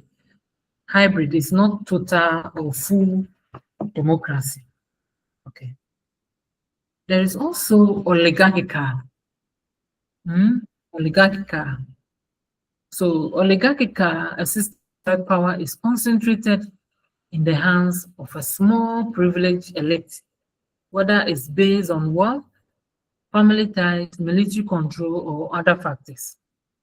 Okay, so once upon a time, Ghana, people were trying to say Ghana was turning out to be oligarchy because the family of one group of people were ruling. They were accusing the Nana Addo family of Oriata, J. Jankwa, this Gabi Ochudakun, Asante Bedietuo, and all these things. They are a family tied to the presidency. And so Ghanaians were trying to say that we are turning the democracy that we have into oligarchical system of government, where family ties and other things were ruling, amassing all the wealth. Now that ORA is in place, you've seen these people's names open up. People are saying Oforiata will not come and account. There's no way you come to Ghana. And people are saying that then all the assets that he owed should be confiscated. Now the Tema land that we learned he bought has been reverted to the state because it was state land. That's what we've heard.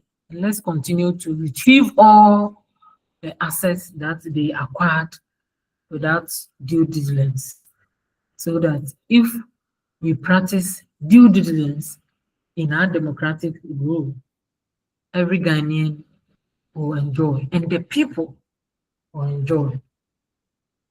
Okay. So in oligarchies or a small group effectively governing and control resources, often at the expense of a broader citizen participation. Okay. So once they were in power and they were amassing themselves with this all kind of state wealth, other people were not benefiting. Other people were not benefiting. And this government has come to correct those mishaps. And so ORA is in to retrieve a lot of them. And we hope that the monies that these people have acquired will pump it back to the society for people to enjoy. Recently, we've seen that even the student expenses given to the students, they have doubled it. They have made it 50% increase. At first, it was 2,500. Now, it's 4,500. So it means that it's 50% increase. So, and I was even asking, why not give full scholarship to these vulnerable students? Look at how these politicians are chopping the money. If you give the full scholarship to students, they will enjoy, like Botswana is doing. Botswana is giving full scholarship to any students who enters university. And they are also giving allowances also on top of that. And so we have to also look at these things. If politicians will come to power and amass wealth, and the vulnerable students are there taking loans and paying them. For instance, I took loan when I was attending my first degree. And the moment I finished, I had to pay with my SNET contribution. It's very painful. But when I went to do my PhD outside Ghana in Australia, I was given full scholarship, 27,000 a year. And every month, I'll be given more than $1,000 just to enjoy myself and study. And after that, I came back to Ghana. So you see, that is what the government should do.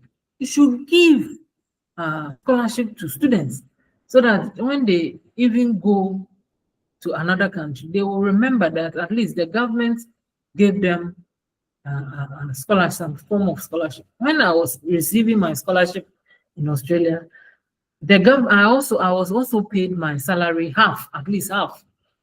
And after enjoying the scholarship for more than 4 years in Australia, I came back.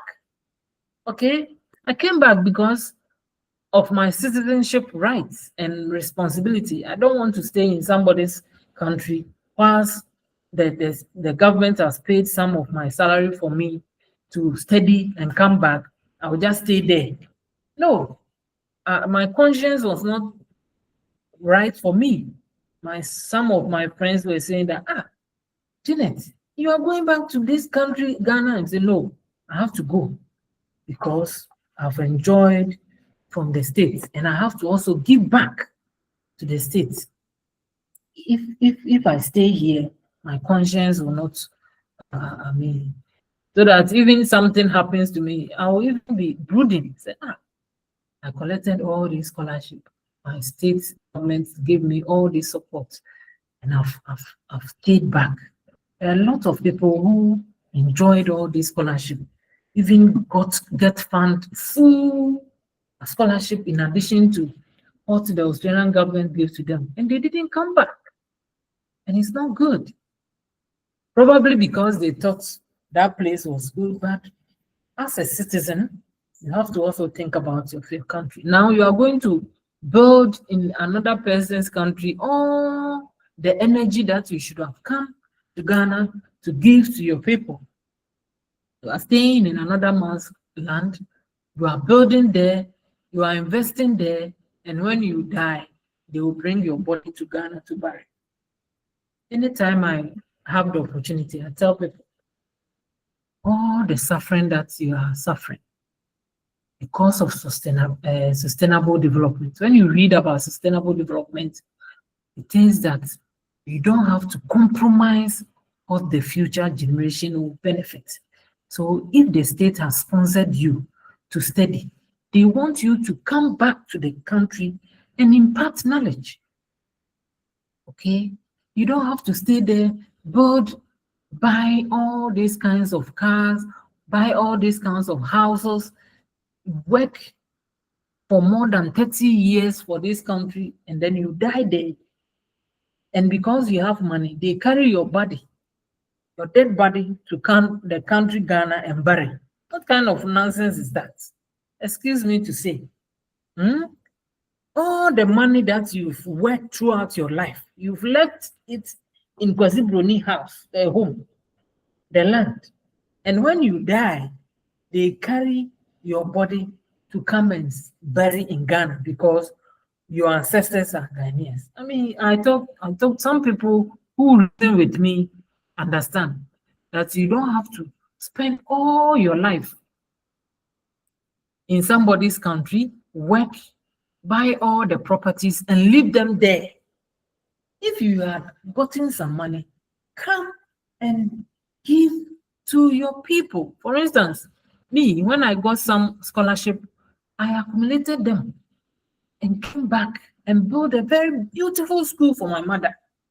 And now my mother is managing the school. Okay. So I've brought back what I gained to Ghana. And that is fulfilling. Okay. You cannot be in this world and get all the wealth and you don't give back to society. And so I'm saying all this because of these corrupt officials who have taken all our money and now they are staying outside and they don't want to come back home to account for whatever they enjoy. Okay. There is also the issue of theocracy. One political system is theocracy. Okay, I think somebody's found it. Okay.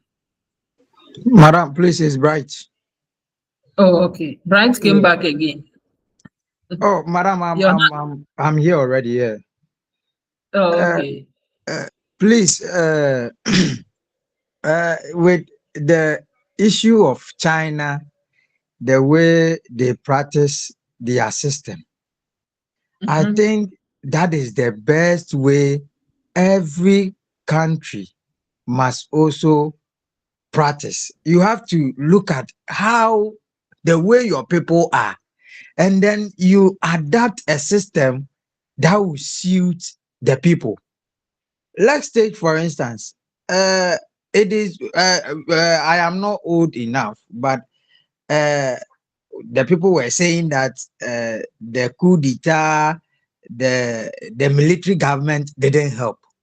But as I am growing, I am having that feeling that if we even have that military, to be better than we practicing this democracy, because what our leaders are doing to us in this country, you sit down and you can't think far. Aside that, let's look at how even this alleged corruption issue, money, madam, 4 tons of money. Some of the money, they are trillions. 4 billions. One person would just take that money and squander the money just like that. When I sit down and then be hearing those things, then my heart is beating. I said, hey, so one person, you squander all this money at the peril of, and then they will go and hide under the law, and then be saying rule of law. Then they will go and then delay court processes, and then their government will come back and give null prosequi to all those things. Then that means the person has taken the money free. So I just sit down and say, what democracy are we practicing? We will practice the democracy to kill ourselves. I sit down and then I can't think about this nation. Ejira omu de excavator be dwiri nyina na yesa so ko ba biom na ye be shisha de no for na yesa de madam, what is going on? So I think that we should find a system that will help us, that will suit us, rather than we copying the white what they adopted or they practice, and then it is helping them. Then we will take it, we will copy it and copy it blindly. We will not do it correctly. That is what is wondering me, and I'm bothering about it. Very, very bothering about it. What is happening? Thank you. Yeah, and that is why democracy is all about. Okay. And we are still consolidating it. Consolidating in the sense that we now have the Right to Information Act in place. Even in the First Republic, when we started the 1993 governance with the 1992 Constitution, beginning with the Fourth Republic, we didn't have the Right to Information bill passed. It's just recent. So we are consolidating it right under this Fourth Republican status. And we are praying that we don't go to Fifth Republic. We don't want any coup d'etat. Let's work on this democracy, and so that we all enjoy peacefully. It's very disheartening It's very disheartening. We've seen some ministers even going to the court to claim their passport, like Honorable Mustafa Hamid. And we've also heard the quantum of money that he has accumulated within this short period of being in power. This less than 10 years that they have been in power, the quantum of money that these individuals have accumulated. And people are saying that they should fast track the jail system, but it's not good. We shouldn't fast track. We should investigate, and so that innocent people will be freed. For instance, we have heard about Akonta mines. One person is being freed because he didn't have the authority to enter into the forestry. And he was saying that it's Wontumi who said they should enter there with all these revelations that he is showing. Now the Attorney General is trying to free the person because he was asked to work there. And now the person has come out to say that when people were agitating and say that free Wontumi, they didn't mention his name. And now that he's going to the court to testify, people are calling him to say you shouldn't do that. And people are saying that it's you. This person is crying for himself. People are saying that don't do it. They want him to sacrifice for another person who is now who the people are favoring. So that is that. People are now rising up, okay, to make democracy work. Okay. So another form of political system is theocracy, a system where religious institutions or religious leaders hold political power, and laws are often used based on religious doctrine. So theocracy, okay. So the Islamic religion in some parts of the world, they believe in the religious leaders leading them, okay, like the Iran governance system.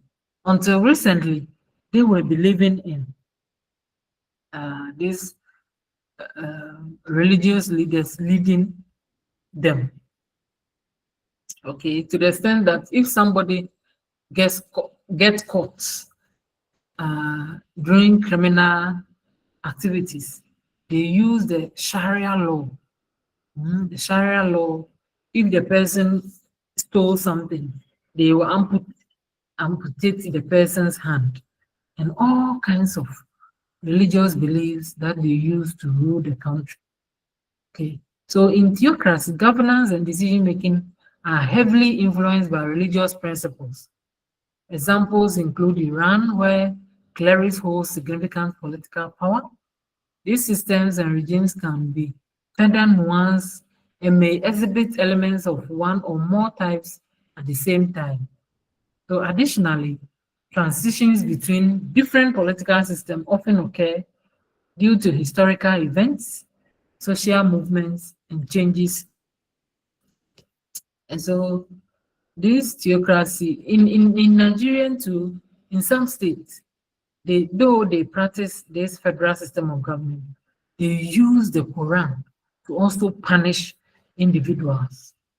Okay, they use the Quran to punish individuals. So the Sharia law is also happening in Nigeria. I remember they also practice some kind of so that is where you have this the hybrid playing out. The hybrid system is not purely democratic. Some people's rights are even some people's lives are even taken. Unlike Ghana, it's a long time since we heard that the president had assented a jail sentence for somebody to be hanged or face firing squad or death sentence. It's a long time since we heard that, because of Amnesty International plea that a person's life, if a person has taken somebody's life, if you also take the person's life, you have also committed the same sin or criminal act that the person did. So that is why Jacka P and this friend who murdered the taxi driver, they were sentenced to life imprisonment. And it's just reason that the friend, I've even forgotten the name, he was the dance champion of Ghana. He was a musician now turned a pastor. He was now given a pardon by President Kufuor, and he traveled to US and became a pastor there. He didn't want to even come back to Ghana again. Okay, the law is working. Okay, just that we haven't heard death sentence and hanging and all that. But recently in Nigeria, the husband of the musician who died, that they went to court and established that the husband maltreated the wife. They sentenced the person to hanging. I don't know whether they have hanged the person. Okay. So let's look at hybrid regimes. Hybrid regimes refer to political systems that possess elements. Yes. Dog, I wanted to know if with the theocracy type of leadership, can I give an example of the Vatican City? Okay, give example of The Vatican City. Okay, mention. Give us what do you learn about the Vatican City? Dog, I know it is a city on its own in Italy, which is also being governed by the Pope. Are you sure? Yeah, that's what I know. That's what I wanted to know. If it can be an example. Is that what you know? Is that what you've heard? Have you read? It's what I've read. That's what I've read. Have you read? Yes, that's what I've read. So I wanted to know. What did you read? No, dog. I was told it's a city on its own, which is governed by the Pope, but a city in Italy.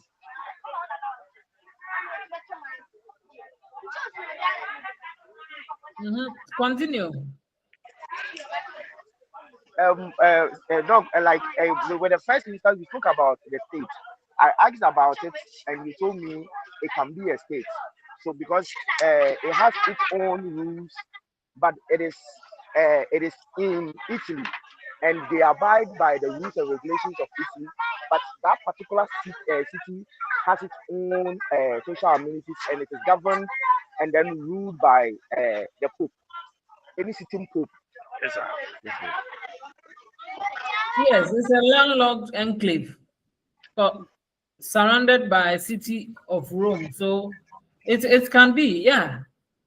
So it means they are Catholic. If they are ruling, it means that it's the Pope who rule, and they also they even have Vatican museums. Okay, yeah, collection of arts and artifacts. They also have this Sistine Chapel, and so it's part of the theocratic political system. Okay, dog. Thank you so much, dog. Yeah. All right.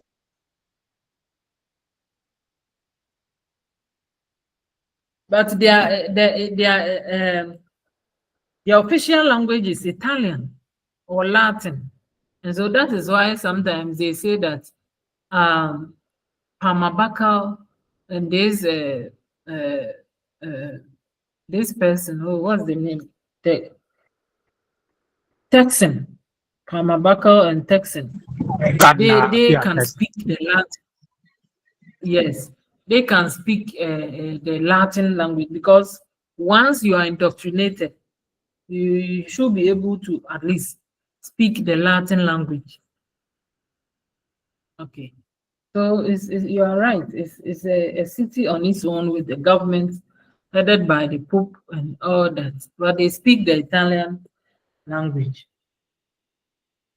And their economy is supported by various sources, by tourism. That's why they have the museum.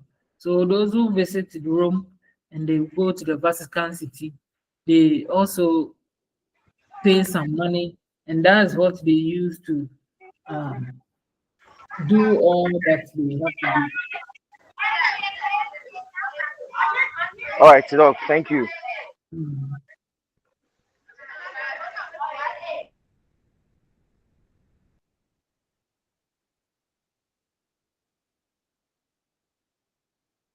Okay, so as I was saying, we have in hybrid regimes, there might be a certain democratic institutions or processes in place, such as elections, political parties, and limited freedoms, yet these are often constrained or manipulated to maintain the ruling party's control. So at some point in time, people classify Ghana as a hybrid regime. We were no more democratic because even look at the 2020 elections where 8 people were killed because of electoral disputes. Okay, but in a democratic state, people are supposed to practice their own franchise, exercise their franchise. A whole country that is practicing democracy should not have people dying because they are going to vote. And so the suppression of people's right to vote is not is new to democracy. And so we classify that political system as hybrid, not pure democracy. That's why people were criticizing the previous government, that during their time, people died during democratic exercise, going to exercise their franchise to vote a person into power, and then you kill them. So it means that you are not practicing pure democracy. In America, we haven't heard about people going to vote and they are shot, okay? Because their democracy has been consolidated. That is what we want to do in Ghana here, okay? People go to the television and declare their support that they are MPP or NDC. At first in Ghana, when you declare your support as NDC, people will come to you. It's in 2024 that we saw a lot of lecturers declaring themselves as NDC people. At first, they were afraid because of the PNDC military regime story. Okay. But now, people have seen that NDC, though came from PNDC, they are doing far better than MPP. Okay. People were saying that NDC came from CPP, Kwame Nkrumah, because of Professor Mills, because he was CPP man and President Jerry Rawlings chose him. And so people were saying that a lot of CPP people joined NDC. Okay, so now they are doing away with the PNDC, especially when Nana Kunedu also disassociated herself from the NDC. The moment she did that, then people said that, oh, then we have a new crop of NDC. We don't have the PNDC or the military things in it again. And on top of that, President Rawlings also supported Akufo-Addo. Okay, so during the 2016 election, and so people said, oh, okay, now the military elements in the NDC is now moving away. Okay, it's now moving away. Once Rawlings supported Akufo-Addo during 2016 and 2020, Kunedu also formed her own political party. Then people said, oh, now the new crop of NDC supporters, they now come and then declare themselves. So now people started coming out and declaring their support for NDC and Mahama. And so people, because now it's assumed that the military element in NDC have gone now. We are now in a new era. Now, Konadu is called by her maker, and so it's left it Zanato Rollins. So even now, she is not being given any political appointment. Let's see. Probably after they have buried their mother, and now we don't see any PNDC elements in the political forms of NDC. A lot of people will come out and declare their support for NDC. Let's hope. Okay, so if people's freedoms were suppressed in a democratic state, we can't say it's still democracy. We can say it's hybrid because they might also have authoritarian elements like restricting political competition, limiting people's freedom of expression. I remember this person, Rekubrobe, when he formed his or established his the radio eye, it was disbanded, or they closed down the radio eye because it was a radio station lambasting the PNDC era. And so because it's not democracy, they banned the radio eye. Rekubrobe, they banned his radio station. But now we have other political parties forming their or establishing their FM station. Even Kama Wontumi had a radio station where they were lambasting a lot of NDC sympathizers during Nanado's era. You can see even Wontumi sitting on a radio and showing Ghanaians gold from his pocket. Hey, Ghana's democracy has grown. He couldn't do that during early part of our democracy, during NDC, Rollins time. He couldn't do that. It shows that we are consolidating our democracy and we have to continue to move on.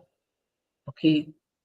All the time I say John Muhammad second time, now he has been reborn. During his time, he was saying all kinds of things that people did not appreciate. Now he knows how to talk to the people because democracy is about the people. You can't just bulldoze your way out and think that you're a leader. And so that is no, you have to listen to the people. So we see how he is now, very calm, listening to people and ensuring that policies that they put in place is for the people.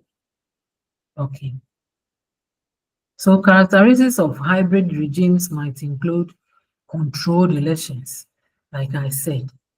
While elections might be held, they could be marred by irregularities, fraud, or manipulation to ensure the dominance of ruling party or political party. Okay. Remember, Nanado once sent election results to court. I think 2012. 2012, when he lost, he sent the party to court. He lost to Professor Mills.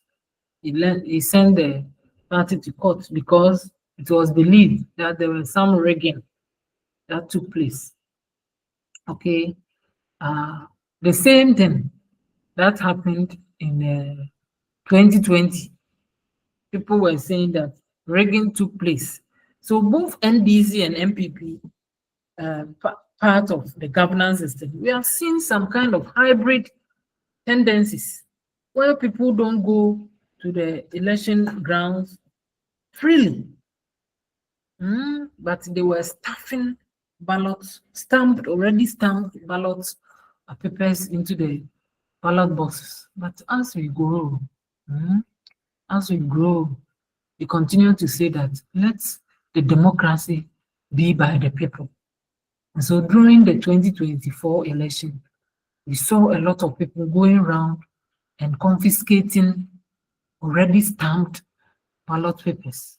We saw a lot in Ashanti region. We saw a lot in the Eastern region. Even Volta region, we saw a lot. Okay, because we want to consolidate our democracy. We don't want any elections to be controlled. We have to go out freely and vote peacefully. Okay. In hybrid political system, we have limited political freedoms. Opposition parties or dissenting voices might face restrictions, intimidation, or harassment, affecting their ability to operate freely. Okay. In some hybrid democratic countries, opposition parties don't have say. For instance, let's look at Rwanda. Rwanda is practicing very beautiful democracy, but it's termed as hybrid because any opposition party who lambast the government, sometimes they are being threatened. Okay, they are being beaten. Some people threaten them, and so even the radio stations don't have free to criticize the government so much. And such democracy, we can't say it's full democracy because till now, President Paul Kagame is supposed to be in government till 2036. Okay, it means that they have constituted that because of their historical background of the genocide, they want to make sure that their system is firmly rooted to the ground before they will allow any leader to take over from Paul Kagame. Okay, and that form of democracy is not right because one person is staying in power for long. Okay, though they will go for election, all right, they will still vote for him because they have constituted that until he leaves office by 2036, people will continue to vote for him. And so this form of democracy is like controlled elections, and also political freedom is also limited.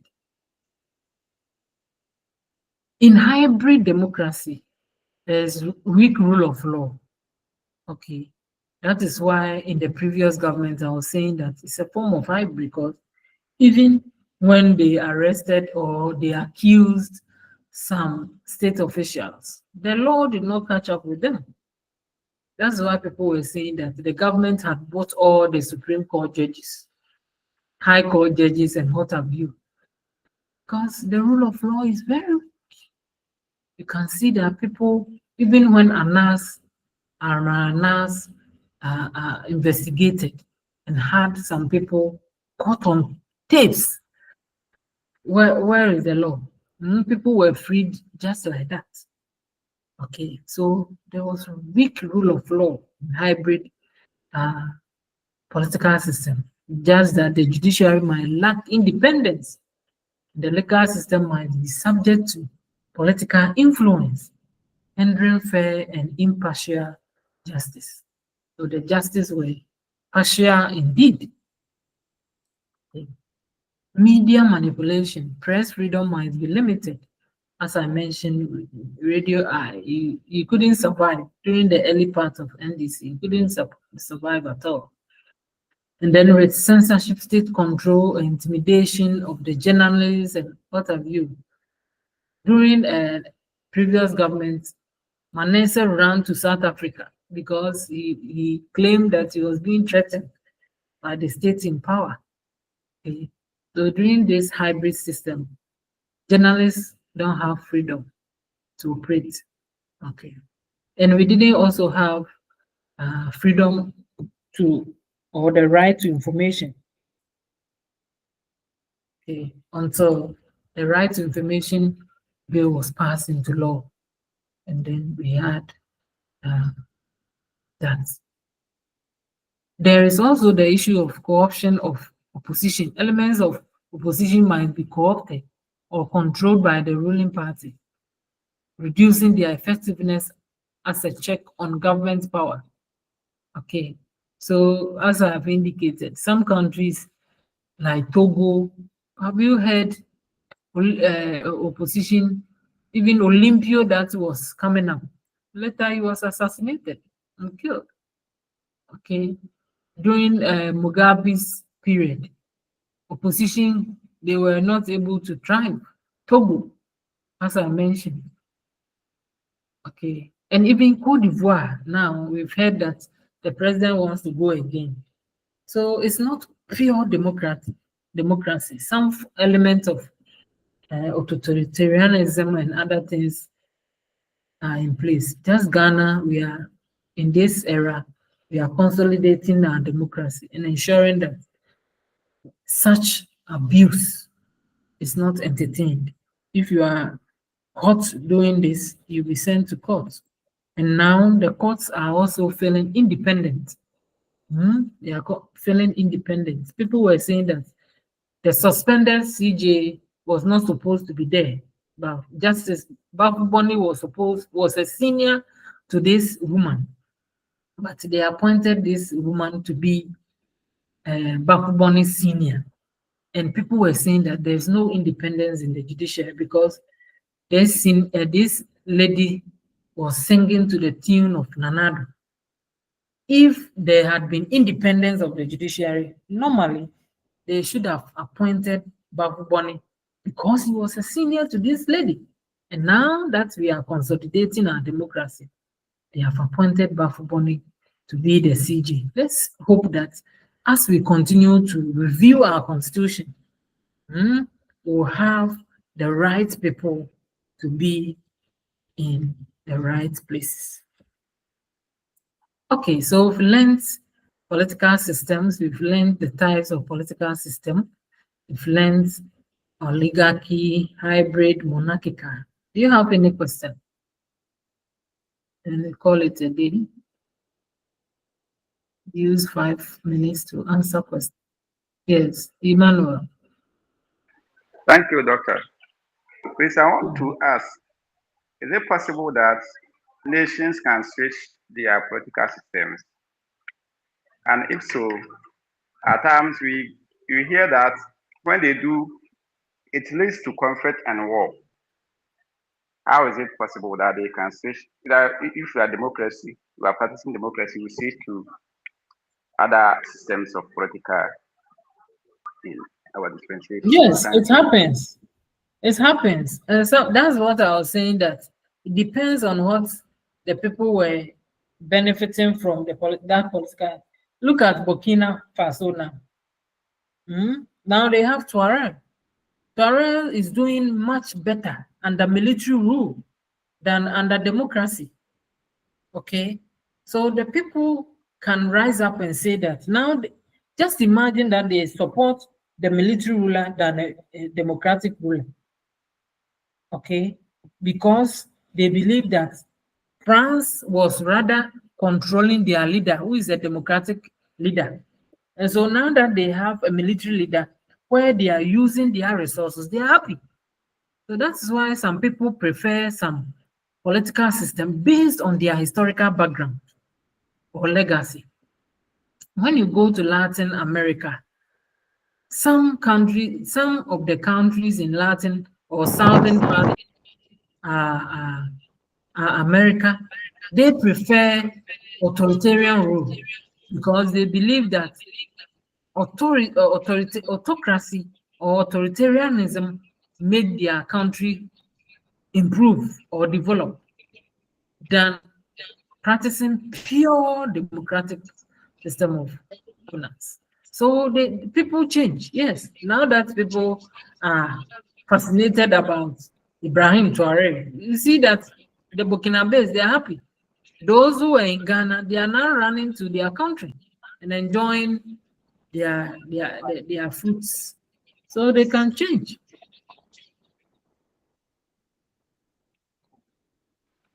Thank you, Madam. Okay. And then Doc, yes. Doc, I want to know with the definition for the hybrid type of political system, can you talk about when is there a between democracy and autocracy? Can you make it like that? That a system where you experience democracy, like people, where the government will listen to the people, and at the same time, the government can also be like an autocrat. Is it possible like that with a hybrid? Yes, that is what I'm talking about, the hybrid one. So during Nanado, we experienced the hybrid form of the hybrid form of political system, where to the extent that when he even attended the function, he instructed that the chief should stand up to him. Meanwhile, in the constitution, it's not in it that if a president enters your community, the chief should stand. In actual fact, even in our cultural system, the chiefs were revered, they were respected. Despite the fact that you are president, have you seen any president going to Otumfuo for Otumfuo to stand up? No. The president rather koto or bend down to Otumfuo. We respect our culture. Okay, so where in a democratic state where a leader will bring out some power. We have already learned power and authority. Power forcing people to do what they wouldn't have done. It means that it's not democracy. Okay? And it's a hybrid form of democracy where that leaders are exhibiting their autocratic tendencies. Do you understand now? Yes, Lord. Yes, Lord. Any more question? Dog, I wanted to also know, are we done for the first block, or there is more? The first piece. Is that you've done for what? I want to know if you are done for the first block. For the first block.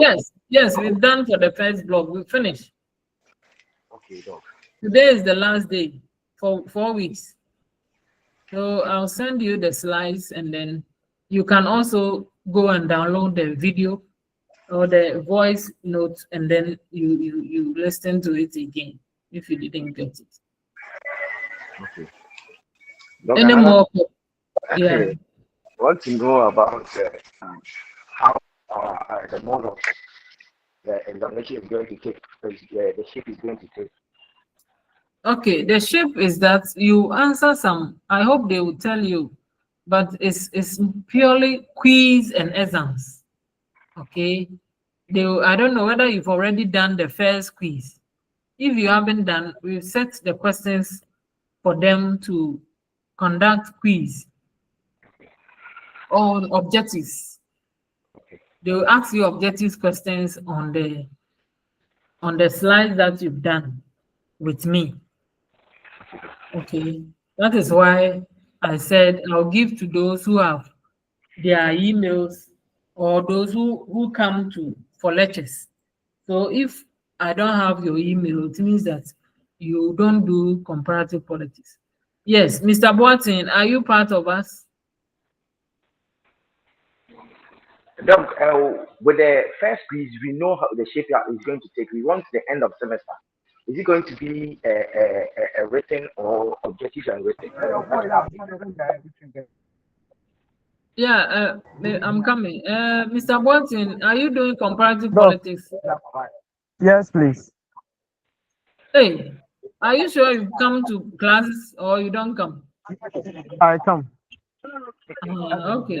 I can. It was the last session that I was able to join. Okay.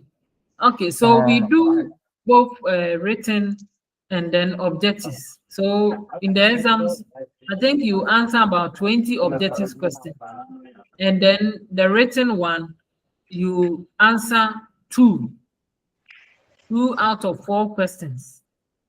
Okay, and every one is 20 marks. So 2 essays, 40 marks. Okay, and then objectives. So in all, the exams is 60 marks. Where you do then the quiz. I think the quiz too is 40 or so. So how many objective questions do you answer in the quiz? It's 20. Okay. If 20, I think they will have to make you aware that everything must be over 100. And so the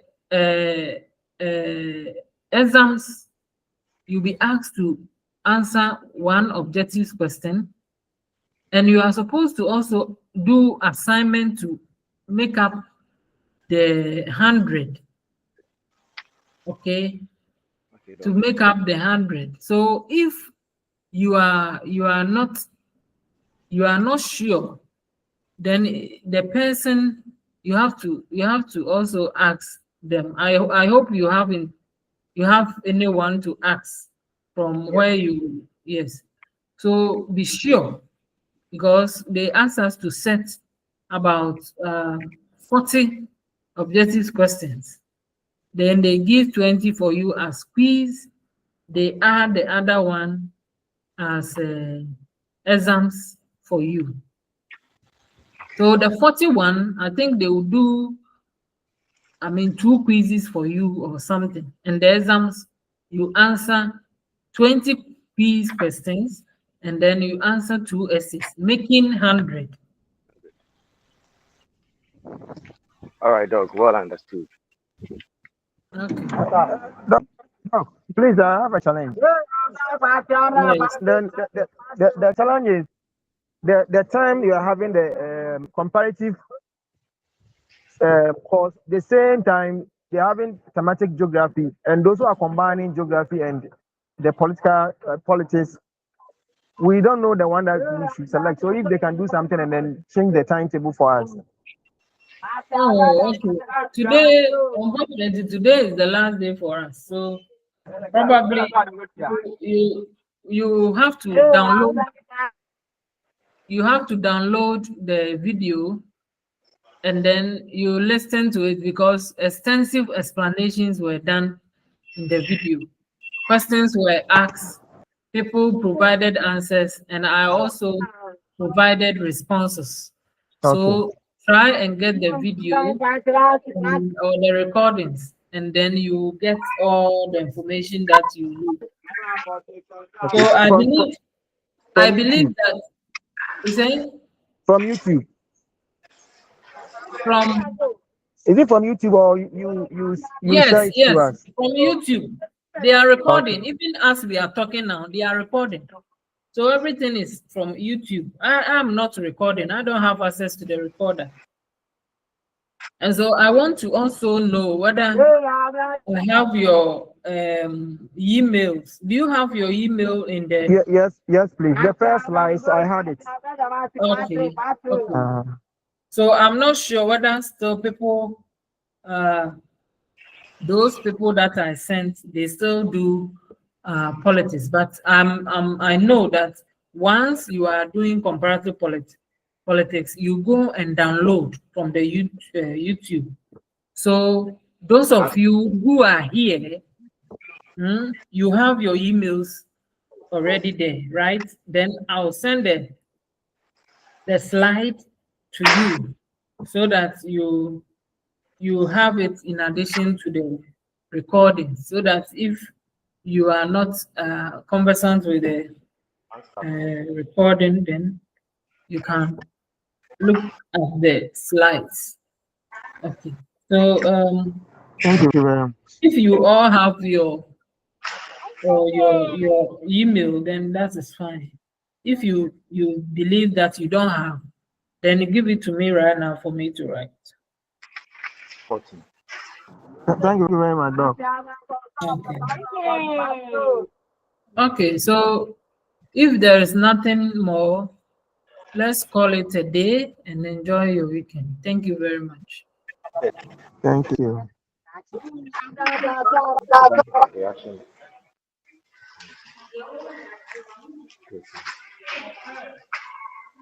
13. Intermediate general linguistics. 13. 13.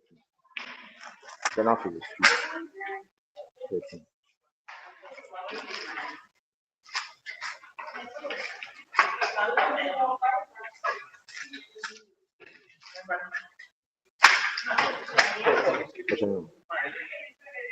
question to which is your fancy.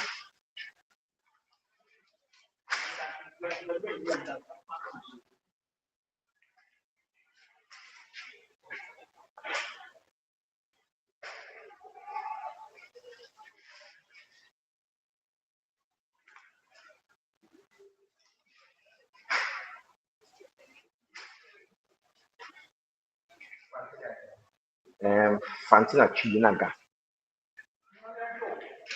Actually.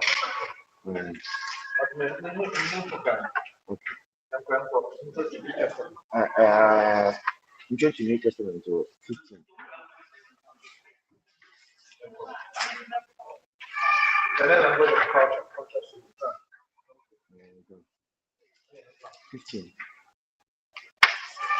Introduction to New Testament 15.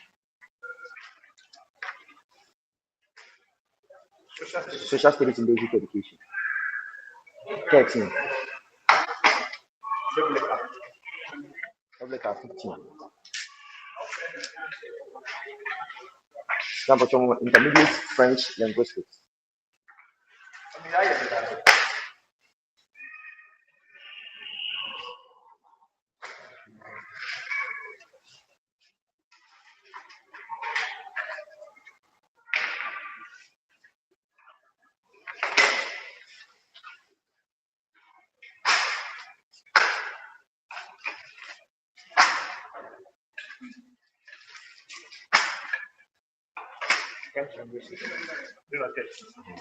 I 13, but you two are 15.